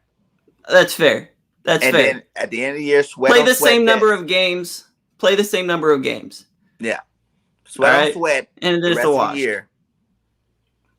Which Sweat? I love this. I love this. Sweat on Sweat bet. Deal. I got you. And that's a camera fish fun. That's pretty sweet. We got that recorded, babe. That's I love that. That's awesome. I like it. Wish we could have done like a Charger like Eagles bet. That would have been nice. It's all right though. I have faith in Montez Sweat. I'm good with it. Sweat. Our defense, I'm telling you, we sprouted, my guy. The leaves are growing and these coaches are growing and understanding their players. And I think now it's time to see the real Josh Sweat. Please stand up and make that money. You All right, love the and this will flower be just analogy. the cheap like $80 or $90 jersey or whatever. We're not doing no $300 jersey. Yeah. All right, I got you. Jersey. I got you. Yeah. Shake on it. Go that way. Shake on I got it. A lot of keys. Shake on it so everybody could see. Shake on it so everybody could see. Huh? Said shake on it so everybody could see. Oh, we already. There we go. You already got locked it. in. Sweat. We did a virtual. It's locked in. I like it. This is I locked like in it. 8 different ways now. And we got 50 people in the chat. As reference, good job, guys. Good job. You guys remember this. The bet is on. And I'm gonna write. Hey, get yourself some antiperspirant. Love that. And get some antiperspirant. He says. All right, So man. what I do you think guys I think got to the get up out of here. So let's wrap this All up right, because what I do you guys got think the dinner. score's gonna be? What? What's your score? Score. predictions? I'm gonna go 28-17 Chargers. I think it's gonna be a little. Yeah, I think it's gonna be a low scoring one too. I'm gonna go 24-14 Chargers. I just don't see a whole lot of offense happening. And on I'm gonna Sunday. go 31-21 Eagles. Ooh. I don't think you guys have the points. offense for it, but we'll see. 10-point game. Miss BIRDGANG said she's going 31-17 Eagles. I like it. Shellacking. I mean, the last couple of weeks we have been just ran through. So Hey, you might look at get the us on a last good 2 week. weeks. You might Well, get us on a good week. Now I'm They hoping, definitely like have you us on a said, good week. 16% guy. Yeah, make sure he's coming to Philly. Do you No, guys I don't travel want to see good? that. You guys travel good? You guys, what's you guys' away record? We right now? traveled better than any other team in the league because every single game is an away game, bro. No, Every game? no, Every no, game's no. an away Please don't game. Oh yeah, because you guys travel to LA basically. Historically, Yeah, basically. historically, I would Historically. say expect no Charger fans. But this season specifically, we've been traveling pretty well. We had a big showing at Washington. We did. We had That's a not big. saying much, but yeah. No, they showed up, and so I expect to see more. You should expect to see more Charger fans at the link than normal, but it's not going to be. You're not going to have a full section of us. It'll be a couple of us scattered here and there. Sprinkled in there. Yeah, Yeah, you'll see we're a us in new there. fan base. Honestly, this new Charger Chargers? hype. I'm just saying, like it's been a very small, loyal fan base. I feel like I've known every fan. Up to a couple of years ago, Herbert and moving to Los Angeles has really brought a new group of fans that I've never seen. They didn't exist in San Diego. They were doing their own thing. They've You guys really gotta remember- coming out of their woodworks now. You guys got to remember that the Chargers pissed off a lot of their fans when they People are moved, mad. so we're kind of starting over, For right? real? And we got Like, to a lot That's of people true, didn't carry on with that. They didn't like. no. People are still. No, I live in San upset. Diego, bro. I live in San Diego. There are people that are super pissed that we That is left fighting. because, Charger fans Like no you get more. in a fight, like They stop. legit, yeah, No. for sure. devote and actively hate the Chargers now. Kind of like Oakland whenever the Raiders leave Oakland. you Yeah, know but what I'm the saying? Oakland already had a humongous fan base, right? It's Yeah. more closer to like St. Louis fans of the Rams. Like they're not fans anymore, right? Yeah. You took a whole fan base that was very like located in a central area of San Diego and you move them to a rival city, which is Los Yeah. Angeles. Yeah, You're gonna get. they It's didn't not like the Raiders, Chargers. Yeah, they didn't like the Raiders when they were there. No, and the Raiders travel really well. They have one of the biggest fan bases out there. Yeah, like the Honestly, with Philly has some really hardcore fans. Which is funny because I feel like Philly fans also hate their own team. They do. It's funny is I've never seen a fan base that roots so hard and so against their own team. I mean, you guys will burn your own city down over your own team. bipolar. I'm Loyal. telling you, like these guys, it's like 1 second, yeah, and next second, like I hate you. That's Philadelphia for you, that's for sure. I don't live there, but I have experienced some of that. And when I lived in California, when I was going to those Eagles games, Yeah. yeah. But let's do your all-time team. I know you got prepared Yeah. for it, right? We got the Oh, yeah. all-time team come up. That's how we end the show here. I'll let you start, Zach. Like I said, this is you guys' team. So don't worry about it. Don't listen to the chat. This is you guys. So let's start with quarterbacks. Who's the Your all-time favorite Charger quarterback, and who will be backing them up? Right now, so I'm just going off of mostly guys that I've been able to see. That's fine. And if you're talking about my all-time favorite Charger quarterback, it's Philip Rivers. That man put the city on his chest. Every game, regardless of if he had the talented team around him or not, he showed up, and it's hard to root against a guy like Philip. I mean, any guy who doesn't cuss when he talks trash, I mean, that's hilarious, right? He's like, hilarious. How do you not love that guy? Right. The sidearm slinger. Some people, I don't know how many fans know this, but we call him Felipe Rivos. What? Felipe Rios. Philip Rivers, it's got a little Hispanic twist on it, right? For my quarterback, I know we had Drew Brees there for a long time. Stan Humphries took us to a Super Bowl, but the great Dan Fouts. Dan Fouts was doing things well before his time. He was like a legit, passing the ball first in the 80s when that wasn't normal. Dan Fouts is also one of the few Hall of Famers that we have. Dan Fouts was legit. He helped modernize the NFL offenses into what it is today. And a fantastic broadcaster now that his career's over. He's one of my favorites to listen to. He is pretty good. He is pretty good. I do watch some Fouts. Give me 3 running backs and a fullback. Oh, 3 running backs and a fullback. Okay, because usually I just do 3 running backs, but my boy, because they're always like, you got to throw in the fullback too, so we're going to add the fullback too, because I know you guys got a couple of good ones over there. Well, the first running back, I mean, this guy got me into football. He's the reason I'm a Charger fan. He's the reason I love football so much, and it's LaDainian Tomlinson. That guy was just so insane, so great. He was like 200 yards at least every game for that guy. And then after the fact, when the games were not going on, such a great guy in the community, really did a lot of work around the community. So another guy I'm always rooting for. Nice. And I honestly thought that I was only going to get 3 running backs, and Lorenzo Neal was my number 2. Lorenzo Neal, if you're gonna pair anybody with LaDainian Tomlinson, it's gonna be Lorenzo Neal. I mean, the guy was the last true fullback in the NFL, one of the most monstrous guys. Also, super super nice guy. Mm-hmm. Lorenzo Neal is my RB2. And who's your RB3? My RB3, keep going, is Darren Sproles. Just so electric. You keep it going, Tyler. But I just have to put Sproles in there for his versatility. Could catch the ball, could run the ball even at his size, and the most electrifying kick and punt returner the Chargers have ever seen. Yes. Next, I know this is probably not normal because everybody wants to go with one of the old guys, but I love Austin Eckler. I know we got Nathan Means, but I love Eckler because Eckler is a do-it-all back. He's an undrafted free agent. He has such a cool story growing up on a farm in, Colorado, going to some unknown name school, Western Colorado, and his come up to being RB1 for the Chargers is just like a phenomenal story. I love Austin Eckler and everything he's done to this team, everything he means to this team. Also, one of the strongest guys, pound for pound. That's his nickname. I love Austin Eckler. Nice. Richie said no Melvin Gordon.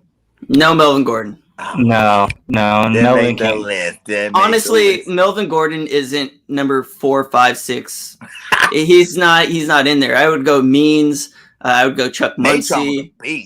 Yeah, Means was a fun guy to watch, but Eckler's not even. He might break the back end of the top 10 somewhere. Nice. Give me 2 tight ends. You're talking tight ends in Charger history. It's so easy. To me, first off, it's Gates, the best receiver, not even regardless of position, the best receiver in Charger franchise history. And then right after him is Kellen Winslow. Those guys were just so dominant. El Coryell. Big. Yeah, you can't really replicate those guys' skill sets. You guys are talking about your young up-and-coming tight end, calling him Mini Gates. I think that is very, very big shoes to fill because those guys are just insane. Nice. And same for you, right? Yeah, without a doubt. I mean, when you put tight ends down, you put the top 5. They're top 5 tight ends in NFL history, especially looking at what Kellen Winslow was able to do in his era. Yeah. You know, that's just insane. I think Kellen Winslow made the NFL top 100 list ever. So that, I mean, 2 of those players on the same team, Hunter Henry doesn't come anywhere close to that. I can't think of another tight end who does. What, Brandon Manuuno? What do you want me to say? Just because I love the name. Freddie Jones.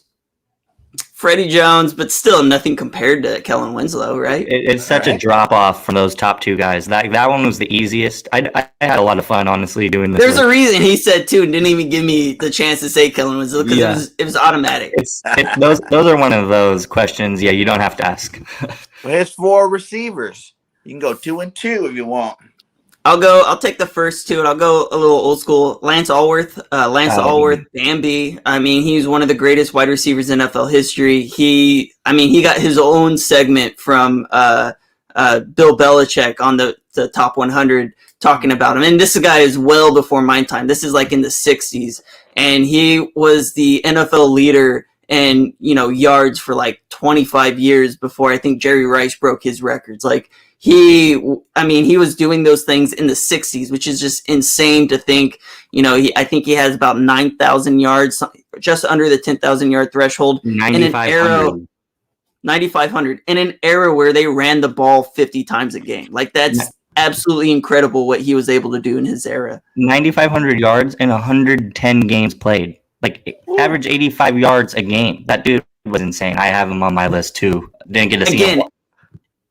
In an era where they didn't throw the ball. Yeah. And then my number 2, I'll let you pick your 2, and I'll come back here in a second to tell you my guy. Who? Okay. My number 2 right on the list behind Allworth is Keenan. I think that guy, he's amazing, and a guy who's not really expecting a whole lot of, coming out of Cal, a 3rd round pick, a guy who didn't have burning speed, really becoming one of the best players in the game right now. I love Keenan. He's right. I don't think you'll ever get the 9,500 receiving yards that Allworth put together, but he's such a fun player to watch. Keenan is definitely my favorite Charger on this current team for sure. Okay. Joyner. Charlie Joyner. I got a Charlie Joyner signed Hall of Fame jersey. This is my favorite piece of my collection. Charlie Joyner, I don't know if you guys know this, he had all of his stats after 30. Insane. That's when most players drop off. He made the Hall of Fame for all the yards he started at 29 years old up until he was 38. Absolutely incredible player, one of the best players in Chargers history. Also, super nice guy. He was a coach on the Chargers for 10 years. He left, came back, and coached for another 5 years for the Chargers. I'm a huge Charlie Joyner fan, and that is my favorite piece of memorabilia that I own. That's it. Yeah, that's why I had to come back. I did not think you were gonna go with him. For me, if we're gonna go 4, Malcolm Floyd is really hard to leave off this list. But I'm going to go with the late, great Vincent Jackson. I just really, really liked that guy's game. When we had Vincent Jackson on the team, you're talking about tall receiving cores. We had Vincent Jackson, 6'5", Malcolm Floyd, 6'5". I think we had Kasim Osgood as our slot, and he was 6'4". Or no, Denario Alexander was our slot receiver, 6'4". Then we had Gates, our tight end, at 6'5". That's a big receiving room. I loved Vincent Jackson's game, our first true 50-50 guy, who was more than that. I really liked Vincent Jackson's game. He was a very fun player to watch. Nice. Who's going to be on that starting offensive line? I'll go first. I think, again, I'm a big fan of Chargers history, old guys. Ron Mix, he's a Hall of Famer, played in the 60s back when the Chargers were in the AFL before they joined the NFL. One of those legit, old school, nitty-gritty guys. By the way, I don't know how many people know this, but he actually, after he retired, he started working as a lawyer, working on workers' compensation for NFL players, and really helped build out the NFLPA. Like, he had a major part in helping NFL players get the benefits that they have now. So that's one of my favorite players. He played offensive tackle and guard for the Chargers for 8 or 9 years. Mix, you have to be in the mix with Mix. Not only was he one of the best Chargers, he's one of the best offensive linemen in NFL history. He only flagged for 2 holding penalties in 10 seasons. Ooh. That's insane. Pretty good. Honestly, though, if we're talking, I am ready to put. There's no tackles really during my time being a Chargers fan that have really stood out to me more than Rashawn Slater. And I know he hasn't even put the rookie Slater makes the list. I know he hasn't even put a full season together. Rashawn Slater is already my favorite Charger tackle I've ever been able to see. He's just everything you want in an offensive lineman. Quiet, but wants to get after it. Doesn't want any. He told Austin Eckler in the middle of the game against Cleveland to stop chipping Myles Garrett. He wanted to do it all himself, and after that, did actually a really good job. So I love Slater. I love his mentality, and his play speaks for itself. Nice. That's really hard to leave off Marcus McNeil. Yeah.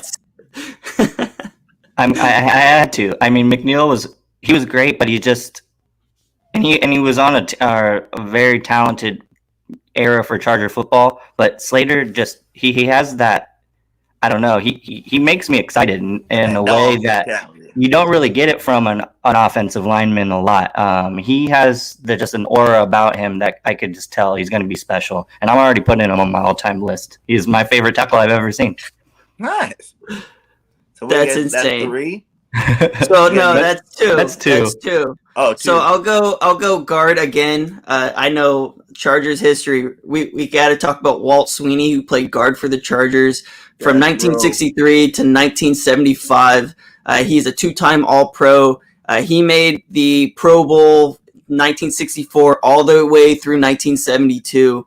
One of those players that made it into the Hall of Fame.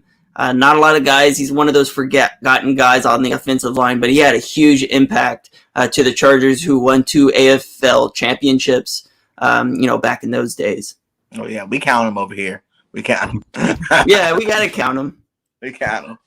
Well, I guess I'll just take the other guard. And, for me, the best guard that I remember watching growing up was Chris Dielman, who I just thought had an awesome story. Undrafted free agent out of, I believe, Indiana is where he went to college. Played tight end and defensive end in college. Didn't really work out for him. They switched him to guard. He went to 4 straight Pro Bowls for us. A key part of those good Charger teams from 2000 to 2010. So I got to put Dielman on the Chargers all-time line. Nice. Well, let's go over to that defensive line. Wait, we got one more. I got a center. I got to talk about. Oh, there's only one. There's only one. The great Nick Hardwick. Nick Hardwick snapped the ball to Philip Rivers his entire career. Every game. He didn't even start playing until Purdue, until he was in college, which is insane to think that a guy didn't even start playing football until then. I think he was drafted like in the 4th or 5th round, third round. He was one of my favorite guys to follow on Instagram, on Twitter. Just a great human being. Full sleeves on both arms, green sleeves, by the way. I loved everything about Nick Hardwick, and him and his relationship with Philip Rivers is kind of what got me into like football in the first place. I love everything about Nick Hardwick. Nice. Now to that defensive line. Who's going to be on that front 4? For me, I really think if you put any Charger player from history on this current Charger team who'd make the best impact, I think it would be Jamal Williams. Been stuffing run lanes back in San Diego for 12 years, over a decade of tenure for this Charger team. Jamal Williams is a guy that if I'm talking to a Charger fan and he brings up Jamal Williams as one of their favorite players, I know that they're a diehard Charger fan because you look at the box score, Jamal Williams doesn't really have a whole lot of tackles, a bunch of sacks or anything like that. What he was letting the rest of his defense make plays, and he was taking on double, triple teams and stuff in run lanes. Jamal Williams, one of the best run stuff and defensive tackles I've ever watched. I love Jamal Williams. It was a beast. I'm gonna move over to edge. Leslie O'Neal should be in the Hall of Fame, and it's insane that he's not.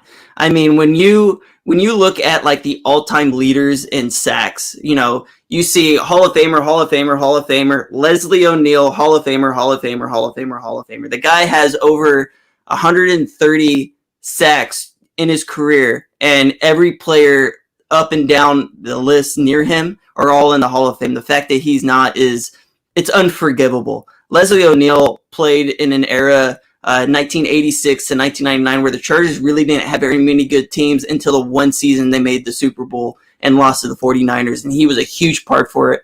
It was toward the back half of his career. Leslie O'Neal definitely needs to be in the Hall of Fame, and it's a shame that he's not. Yeah, franchise leader in sacks, 105 and a half, 30 more than the next guy on that list. Just for the Chargers. That's just for the it. Chargers. And then went on 2 other seasons and put together 12 extra sacks. So almost 130 sacks on that guy's career. Definitely deserving. The next guy on my defensive line all time has to be Luis Castillo. I think he's listed as a defensive end, but he was a guy I remember playing multiple positions up front. Big guy and part of the heyday for Charger football, those 2006 to 2008 teams where we went 12-4 one year and 14-2 the next. Luis Castillo was a great defender and a big part of those playoff teams. And then the last player, I'll go with another edge. This is really hard between Joey Bosa and Melvin Ingram, who are just 2 phenomenal athletes, but Melvin Ingram definitely has some of those stats. He's a longtime Charger. He was with the Chargers from 2012 to 2020, so he played with us for 8 seasons. In those 8 seasons, he has 50 sacks, which isn't like anything near Leslie O'Neal has, right? But you're just seeing the production from him. I know, his first couple seasons, he was dealing with some ACL injuries, but he was the heart and soul of this Chargers defense for years and years and years and years. I love his attitude. I really hate that he's playing for Kansas City because you gotta play him. Yeah, we got to play him, and he's still a really good football player. I expect him to play for another 2-3 years. Definitely doesn't have anywhere near those 100 sacks that some of those great players do. I think Joey Bosa. Mentioned King Dunlap. I saw this. Yeah. You guys can keep King Dunlap, though. We are taking Darren Sproles. So that's how that one works. We have all the love for Darren Sproles. I know you guys liked him over there in Philadelphia, too. But King Dunlap didn't really play super well for us. I think he's had some very successful careers in Philadelphia. But when he came to us, he was kind of at the end of his career. And I think he was just capping because King Dunlap never been good. Because he was not good for us. He wasn't. He was a very average to below average player for us. Yeah. The last thing I want to talk about with Melvin Ingram is I think Joey Bosa is going to overtake him very soon. I just think that when you look at the 2 players, Joey Bosa's trajectory is going to outplay that of Melvin Ingram, but Bosa hasn't made it there yet. Oh, yeah, he did make the Pro Bowl with the Chargers, huh? Ingram. Oh, are you talking about King Dunlap making the Pro Bowl? That's what he said. If he did. That was due to injuries. That was guys that were like, yeah, I'm not playing in the Pro Bowl. I'm already making $15 million a year. I don't need the $100K for winning the Pro Bowl. That's what that was. That's like the quarterbacks. Like every quarterback makes the Pro Bowl because most quarterbacks don't ever play in it. You got it by default because you were the least bad of the bad players who didn't want to play in the Pro Bowl. Well, let's go to linebackers. Give me 3 because I already know 2 probably on the list for sure. Number 1, the best Charger of all time has to be Junior Seau. Mr. Football. Love that guy. It's so sad that he's no longer with us. But just another one of players similar to LT. Great on the field. just as great off the field. You knew he really, really cared about this community. So yeah, loved him. Played for 13 years as a Charger, and it seemed like he had 100 tackles every year at least. Some seasons where he had like 150. Led the league in tackles a couple years. So Junior Seau was definitely the top linebacker on my list. Yeah, one of the best middle linebackers of all time. I feel like you have to have 3 linebackers because the Chargers did play a 3-4 for a good chunk of that. And with that comes Sean Merriman. Sean Merriman, who was a Rookie of the Year. Lights out, baby. Yeah, he really only had a little bit with the hat on.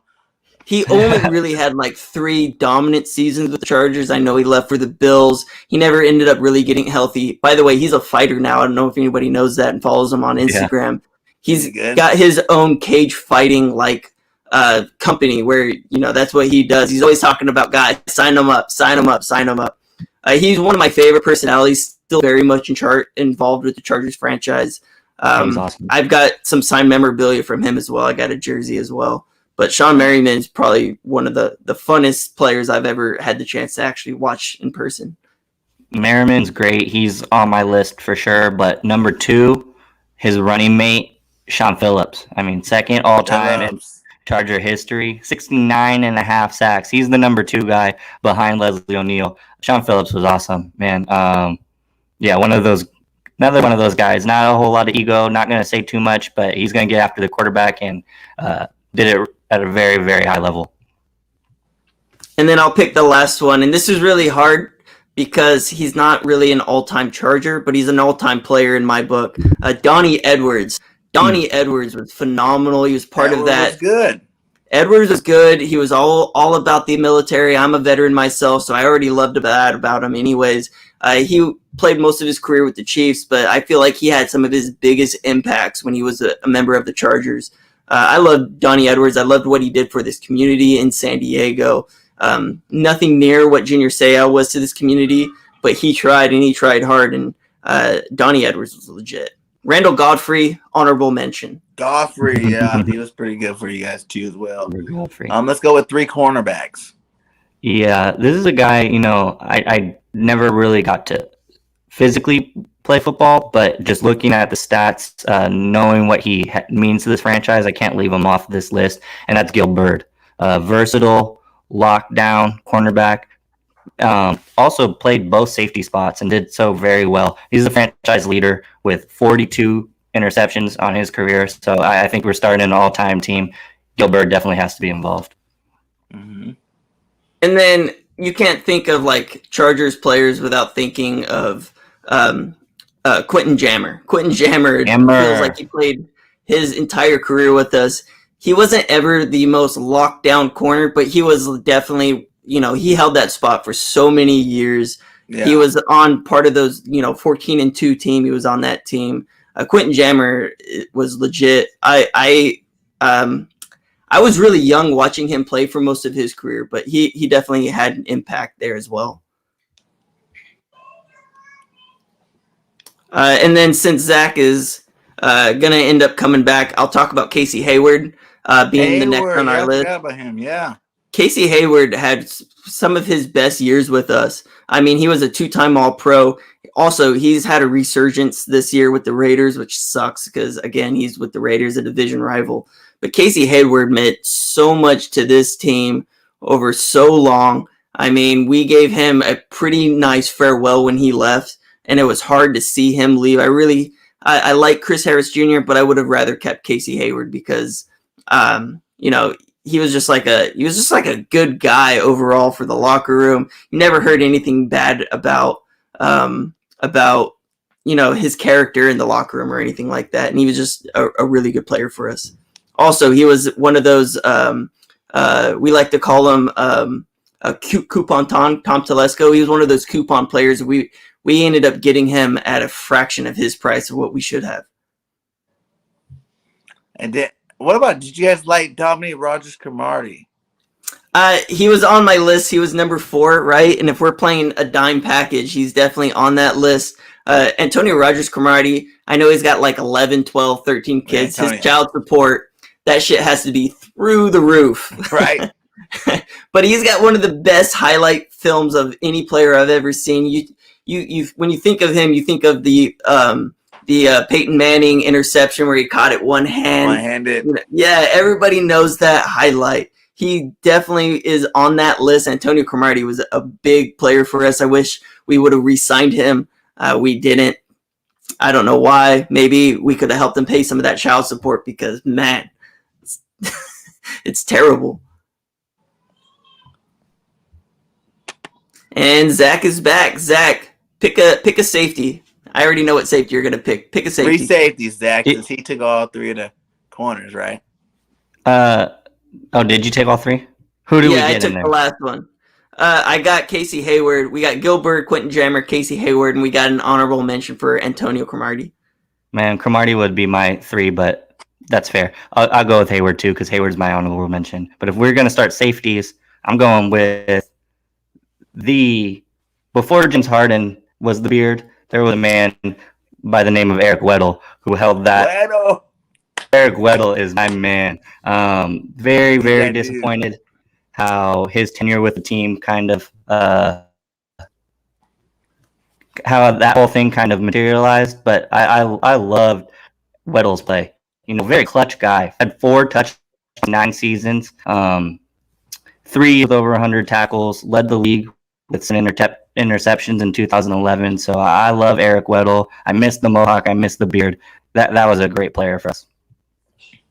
I loved everything about Eric Weddle. I actually got to see him at a Padres game not too long ago. He lives in San Diego. I know he's not super happy with the Chargers franchise with the way that ended. I mean, when I think of Eric Weddle, I automatically go back to Christmas when he would dye the beard kind of that grayish Santa Claus kind of color. And then he was, mic'd up. He was my favorite guys to go and listen to. My next safety, I'm going to talk about Rodney Harrison. Chargers never make the Super Bowl without Rodney Harrison in that lineup. And that was like way back then.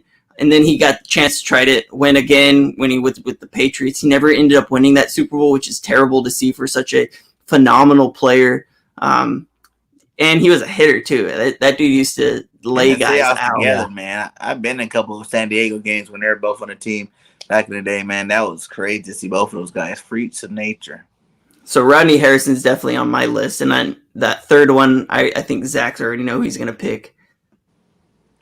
I'm ready to. There are some all-time Chargers on this current roster, and one of them goes by the name of Derwin James. The 2 safeties we talked about, they are great. They are nowhere near the athlete that Derwin James is, and I am going off of all projection here. He is nowhere near there on if you're going to just look at pure production. So far, he's only been in the league a couple years. I just can see, I could tell we have a special player there. We are asking him to do a lot. So you're not really seeing the all-pro season that he had as a rookie. But he'll get there. He's just too gifted. And I think it's only a matter of time before he's rightfully considered one of the best Charger safeties and one of the best safeties of all time, period. I think he could be that good. Nice. Joey Bosa already said that he's a Hall of Fame player.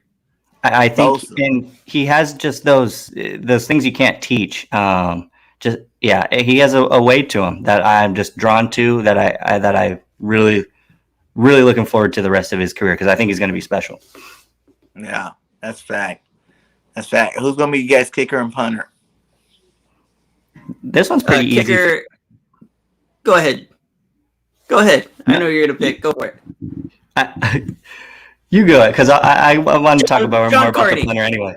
Yeah. Our kicker is John Carney. John Carney played in the NFL for like 22 seasons, 23 seasons. He came into 1988 and retired in 2010. Think about how long. That's Carney, such don't an talk to us about Kading. No, that's don't want such to talk about Kading. Insane length of time to be a kicker. He played until he was 46 years old. That's insane. Who does that? All the years were with you guys? No, he played with us from 1991 to 1999. So he gave us, 9 years. He ended up going to New Orleans and finishing his career out there. Played almost the same number of seasons. But I mean, he's an all-time kicker. He's on the all-time points list. We have an all-time player at kicker, just in the wrong era. Yeah. Franchise leader in points, over 1,000 during his just his career in San Diego. If we're gonna go punter, we haven't really. I'm going Mike Cyphers. Oh yeah, I love you. We gotta go Cyphers. There's no other option for me. Not only is he the best punter in Chargers history, he's one of the best punters ever. 12th in NFL history with 45.2 yards per punt. That guy just pinned teams back. And I remember specifically a playoff game against Indianapolis when Peyton Manning was in his prime. Cyphers had 6 punts in that game, pinned them all beyond 20 yards. And Tony Dungy came out after that game and said Mike Cyphers was the all-star. They won because of Mike Cyphers, and we really did. The defense played a big part of it, but Mike Cyphers, they don't really make punters like him anymore. Yeah, we got one over here in Philly in Sippos. He's from Australia, my guy. He's looking really good out there. But yeah, man, that's and the good, Chargers, man. I have to give an honorable mention because Darren Bennett was also a legit punter, and he didn't even That's start. what I remember too. Yeah, Bennett. He didn't even start punting until he was 30 years old, and then he punted for like 10 or 11 years. We got a lot 10 of late years. bloomers on the team, right? I was gonna say that's a late bloomer right there, man. We got all the late bloomers. Gates didn't play football until college, and now he's one of the best football players of all time. So it seems like if you're going to be a late bloomer, come to the Chargers. We're going to make it happen for you. All right. And he said John Kidd was a good punter for you guys. Can't remember. Yeah, that name doesn't ring a bell. I'm pretty good with historical Chargers. I'm not going to lie. Like, I can go all the way back to the 60s. I've done a lot of research. I do it from my magazine. My next issue, you'll actually see me give, like, different segments to, like, Chargers of old. I have no idea who that guy is. Tell him, Grant. Tell him who he is. What year is that? Grant knows, like, everybody's team and everybody. Yo, bro, I was born in 91. The fact that I know guys in the 80s, 70s, and 60s. Yeah. That says a lot about me. I don't know who that guy is. Man, I always feel old on these shows. What's your defensive coordinator? I guess you go take it because mine's honestly shouldn't be the DC of all time. It's hard. I split between Ron Rivera and Wade Phillips. I like Wade Phillips just for his type of defense that he runs, that 3-4. Let's go get after the quarterback. But Ron Rivera obviously has been the better coach throughout his career, mainly because he was a phenomenal head coach with the Panthers. He's doing it now with the Washington football team, Redskins, whatever you want to call them. On our team too. Yeah. So Ron Rivera has been legit as a coach, as a leader of men. But Wade Phillips, I have to get kind of. I'm going to have 2 defensive coordinators on my defense. It's just how it's going to be. I just to, be the deciding factor here, I went with Wade Phillips over Ron Rivera, specifically because Wade Phillips spent 3 seasons as the Chargers defensive coordinator. Ron Rivera spent 4 years with the team, but 2 as a linebackers coach, only 2 as the defensive coordinator. So that's kind of my criteria. Also, the biggest factor to me was Wade Phillips. He was the defensive coordinator in 2004 and 2006, the best Chargers seasons of all time. So that's kind of why I give it to Wade Phillips. Going into offense, still one of the best defensive coordinators like in NFL history. You go back to his time with the Broncos. He finally got his chance to coach with the Cowboys. I feel like he needed a little more time there. I could give it to Wade Phillips. Nice. Also, the son of Plum Phillips. In the 80s and 90s. So for your new one. Oh, okay. Yeah, John Kidd. I did not know about John Kidd. Yeah, it's hard for me to know kickers that old. Punt returner. Would you guys go with Darren Sproles, Mike Fuller? I'm going Darren Sproles 100% of the time. Just so Eric Metcalf, honorable mention. Oh yeah, you got to have Metcalf too. But we didn't have him for very long. We had Sproles for a while. Eric Metcalf definitely in there. Sproles won us some games though with his returnability. Yeah, and Sproles was electrifying. We've been really missing that part of our game since he left, and it was just so exciting because you were just on the edge of your seat every time. We know here in Philly. That's why he's anytime still there's here, a my kickoff. guy. We love us some Sprolesies. So you know over exactly here, what I'm man. talking And he about. loved in New Orleans as well, man. Like all three fan bases enjoyed them some Darren Sproles. Offensive coordinator. You take it. To me, it's Cam Cameron. Yeah. He looking at the rest of the list, it's not Norv Turner for me. I'm not going to give Norv any type of I'm not going to give Norv any type of love. I'm a devout Norv hater. I also I don't think Wisenhunt was really the key to our success all those years. I really thought it was more Phillip being Phillip over than him being a good coordinator. And then I'm just going back to my heyday, 2002 to 2006 when the Chargers were legit. Cam Cameron, he was the reason LT had that, MVP season in 2006 was the reason that he set the record for single season touchdown. So I got to go with Cam Cameron. The team was the most competitive when he was the offensive coordinator. I will say, and this is an honorable mention, but you have to go way back. Bill Walsh was one of our offensive coordinators back in the heyday. Joe Gibbs was as well. We had two really good, but that is so long ago. That's before, Bill Walsh was Bill Walsh, right? But Bill Walsh was an offensive coordinator for the Chargers. I forgot he was. Like I told you, I know Chargers history. I don't know who this kid guy is. He didn't have kid. Who's the head coach then? I think this is in agreement. On the count of three, we could say this, and we're both going to say the same name. One, I don't think we will. 2, 3. Don Coryell. You're gonna pick Marty Schottenheimer? You're gonna pick Marty? Oh, I'll tell you why. You go ahead about Coryell, and then I'll just tell you why I'm going with Marty. Don Coryell completely changed the NFL by himself. I don't know how you not pick Don Coryell, a guy who should be in the Hall of Fame. I love some Marty Ball, but Marty Ball in today's NFL would be trash. It would not. Like, could you imagine?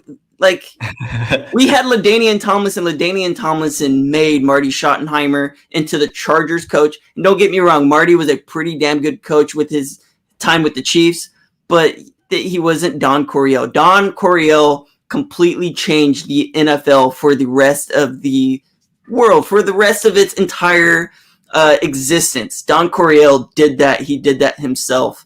While he doesn't have the Super Bowl to go with it, I mean, he remodernized the NFL, and he was well ahead of, I mean, he brought together like Chargers passing football. He turned it into the NFL, and every NFL playbook is based off of his playbook.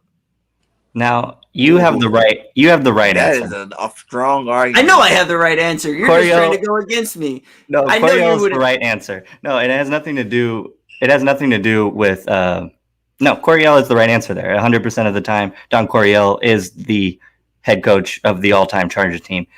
I had to go with Marty specifically because that era of football, 14-2, that era of Charger football, that got me into football. That got me into being a Charger fan. So Marty, Schottenheimer, LT, those teams from 2000 to 2008, they are the reason I'm here talking to you today. So I don't become the fan I am without Marty.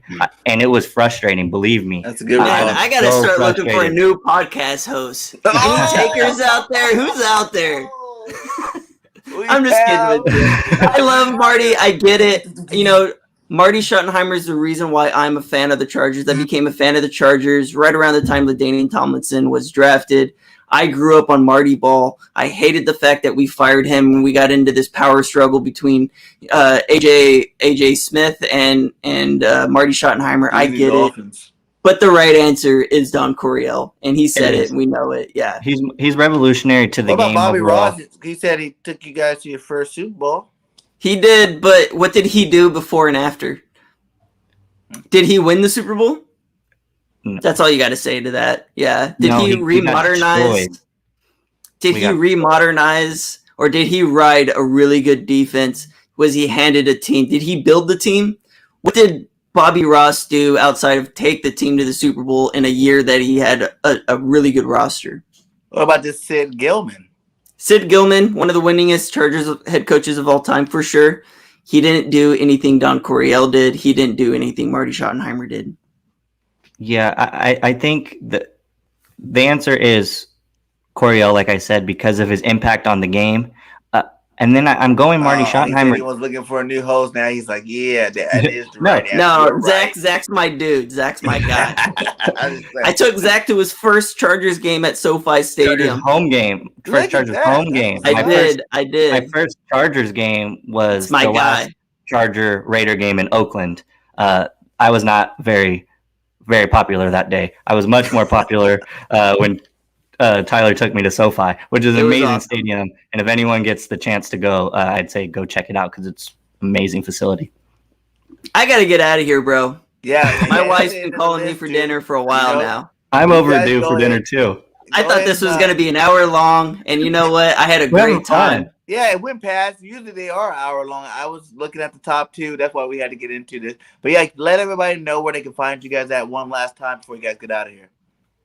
You can find us at LAC Shock Therapy. You can find us on all the podcast platforms, Google, Apple, Spotify, wherever it is. You can find me specifically at the Masterable Zach at Zach Alfers, ZACALFERS, Go get his magazine. VTHEE. I was gonna say, Hit me up for us my DMs and magazine. We'll get you that magazine. Hit me up for the magazine. I'll send it over to you guys' email. Thank you guys so much for listening. Thank you guys so much. Thank you, Bird Gang 31, for Bird having Gang, us this was on. We had a awesome. lot This of was fun. so much fun. It was Really, definitely it fun, was. guys. great. Thank you guys for coming on.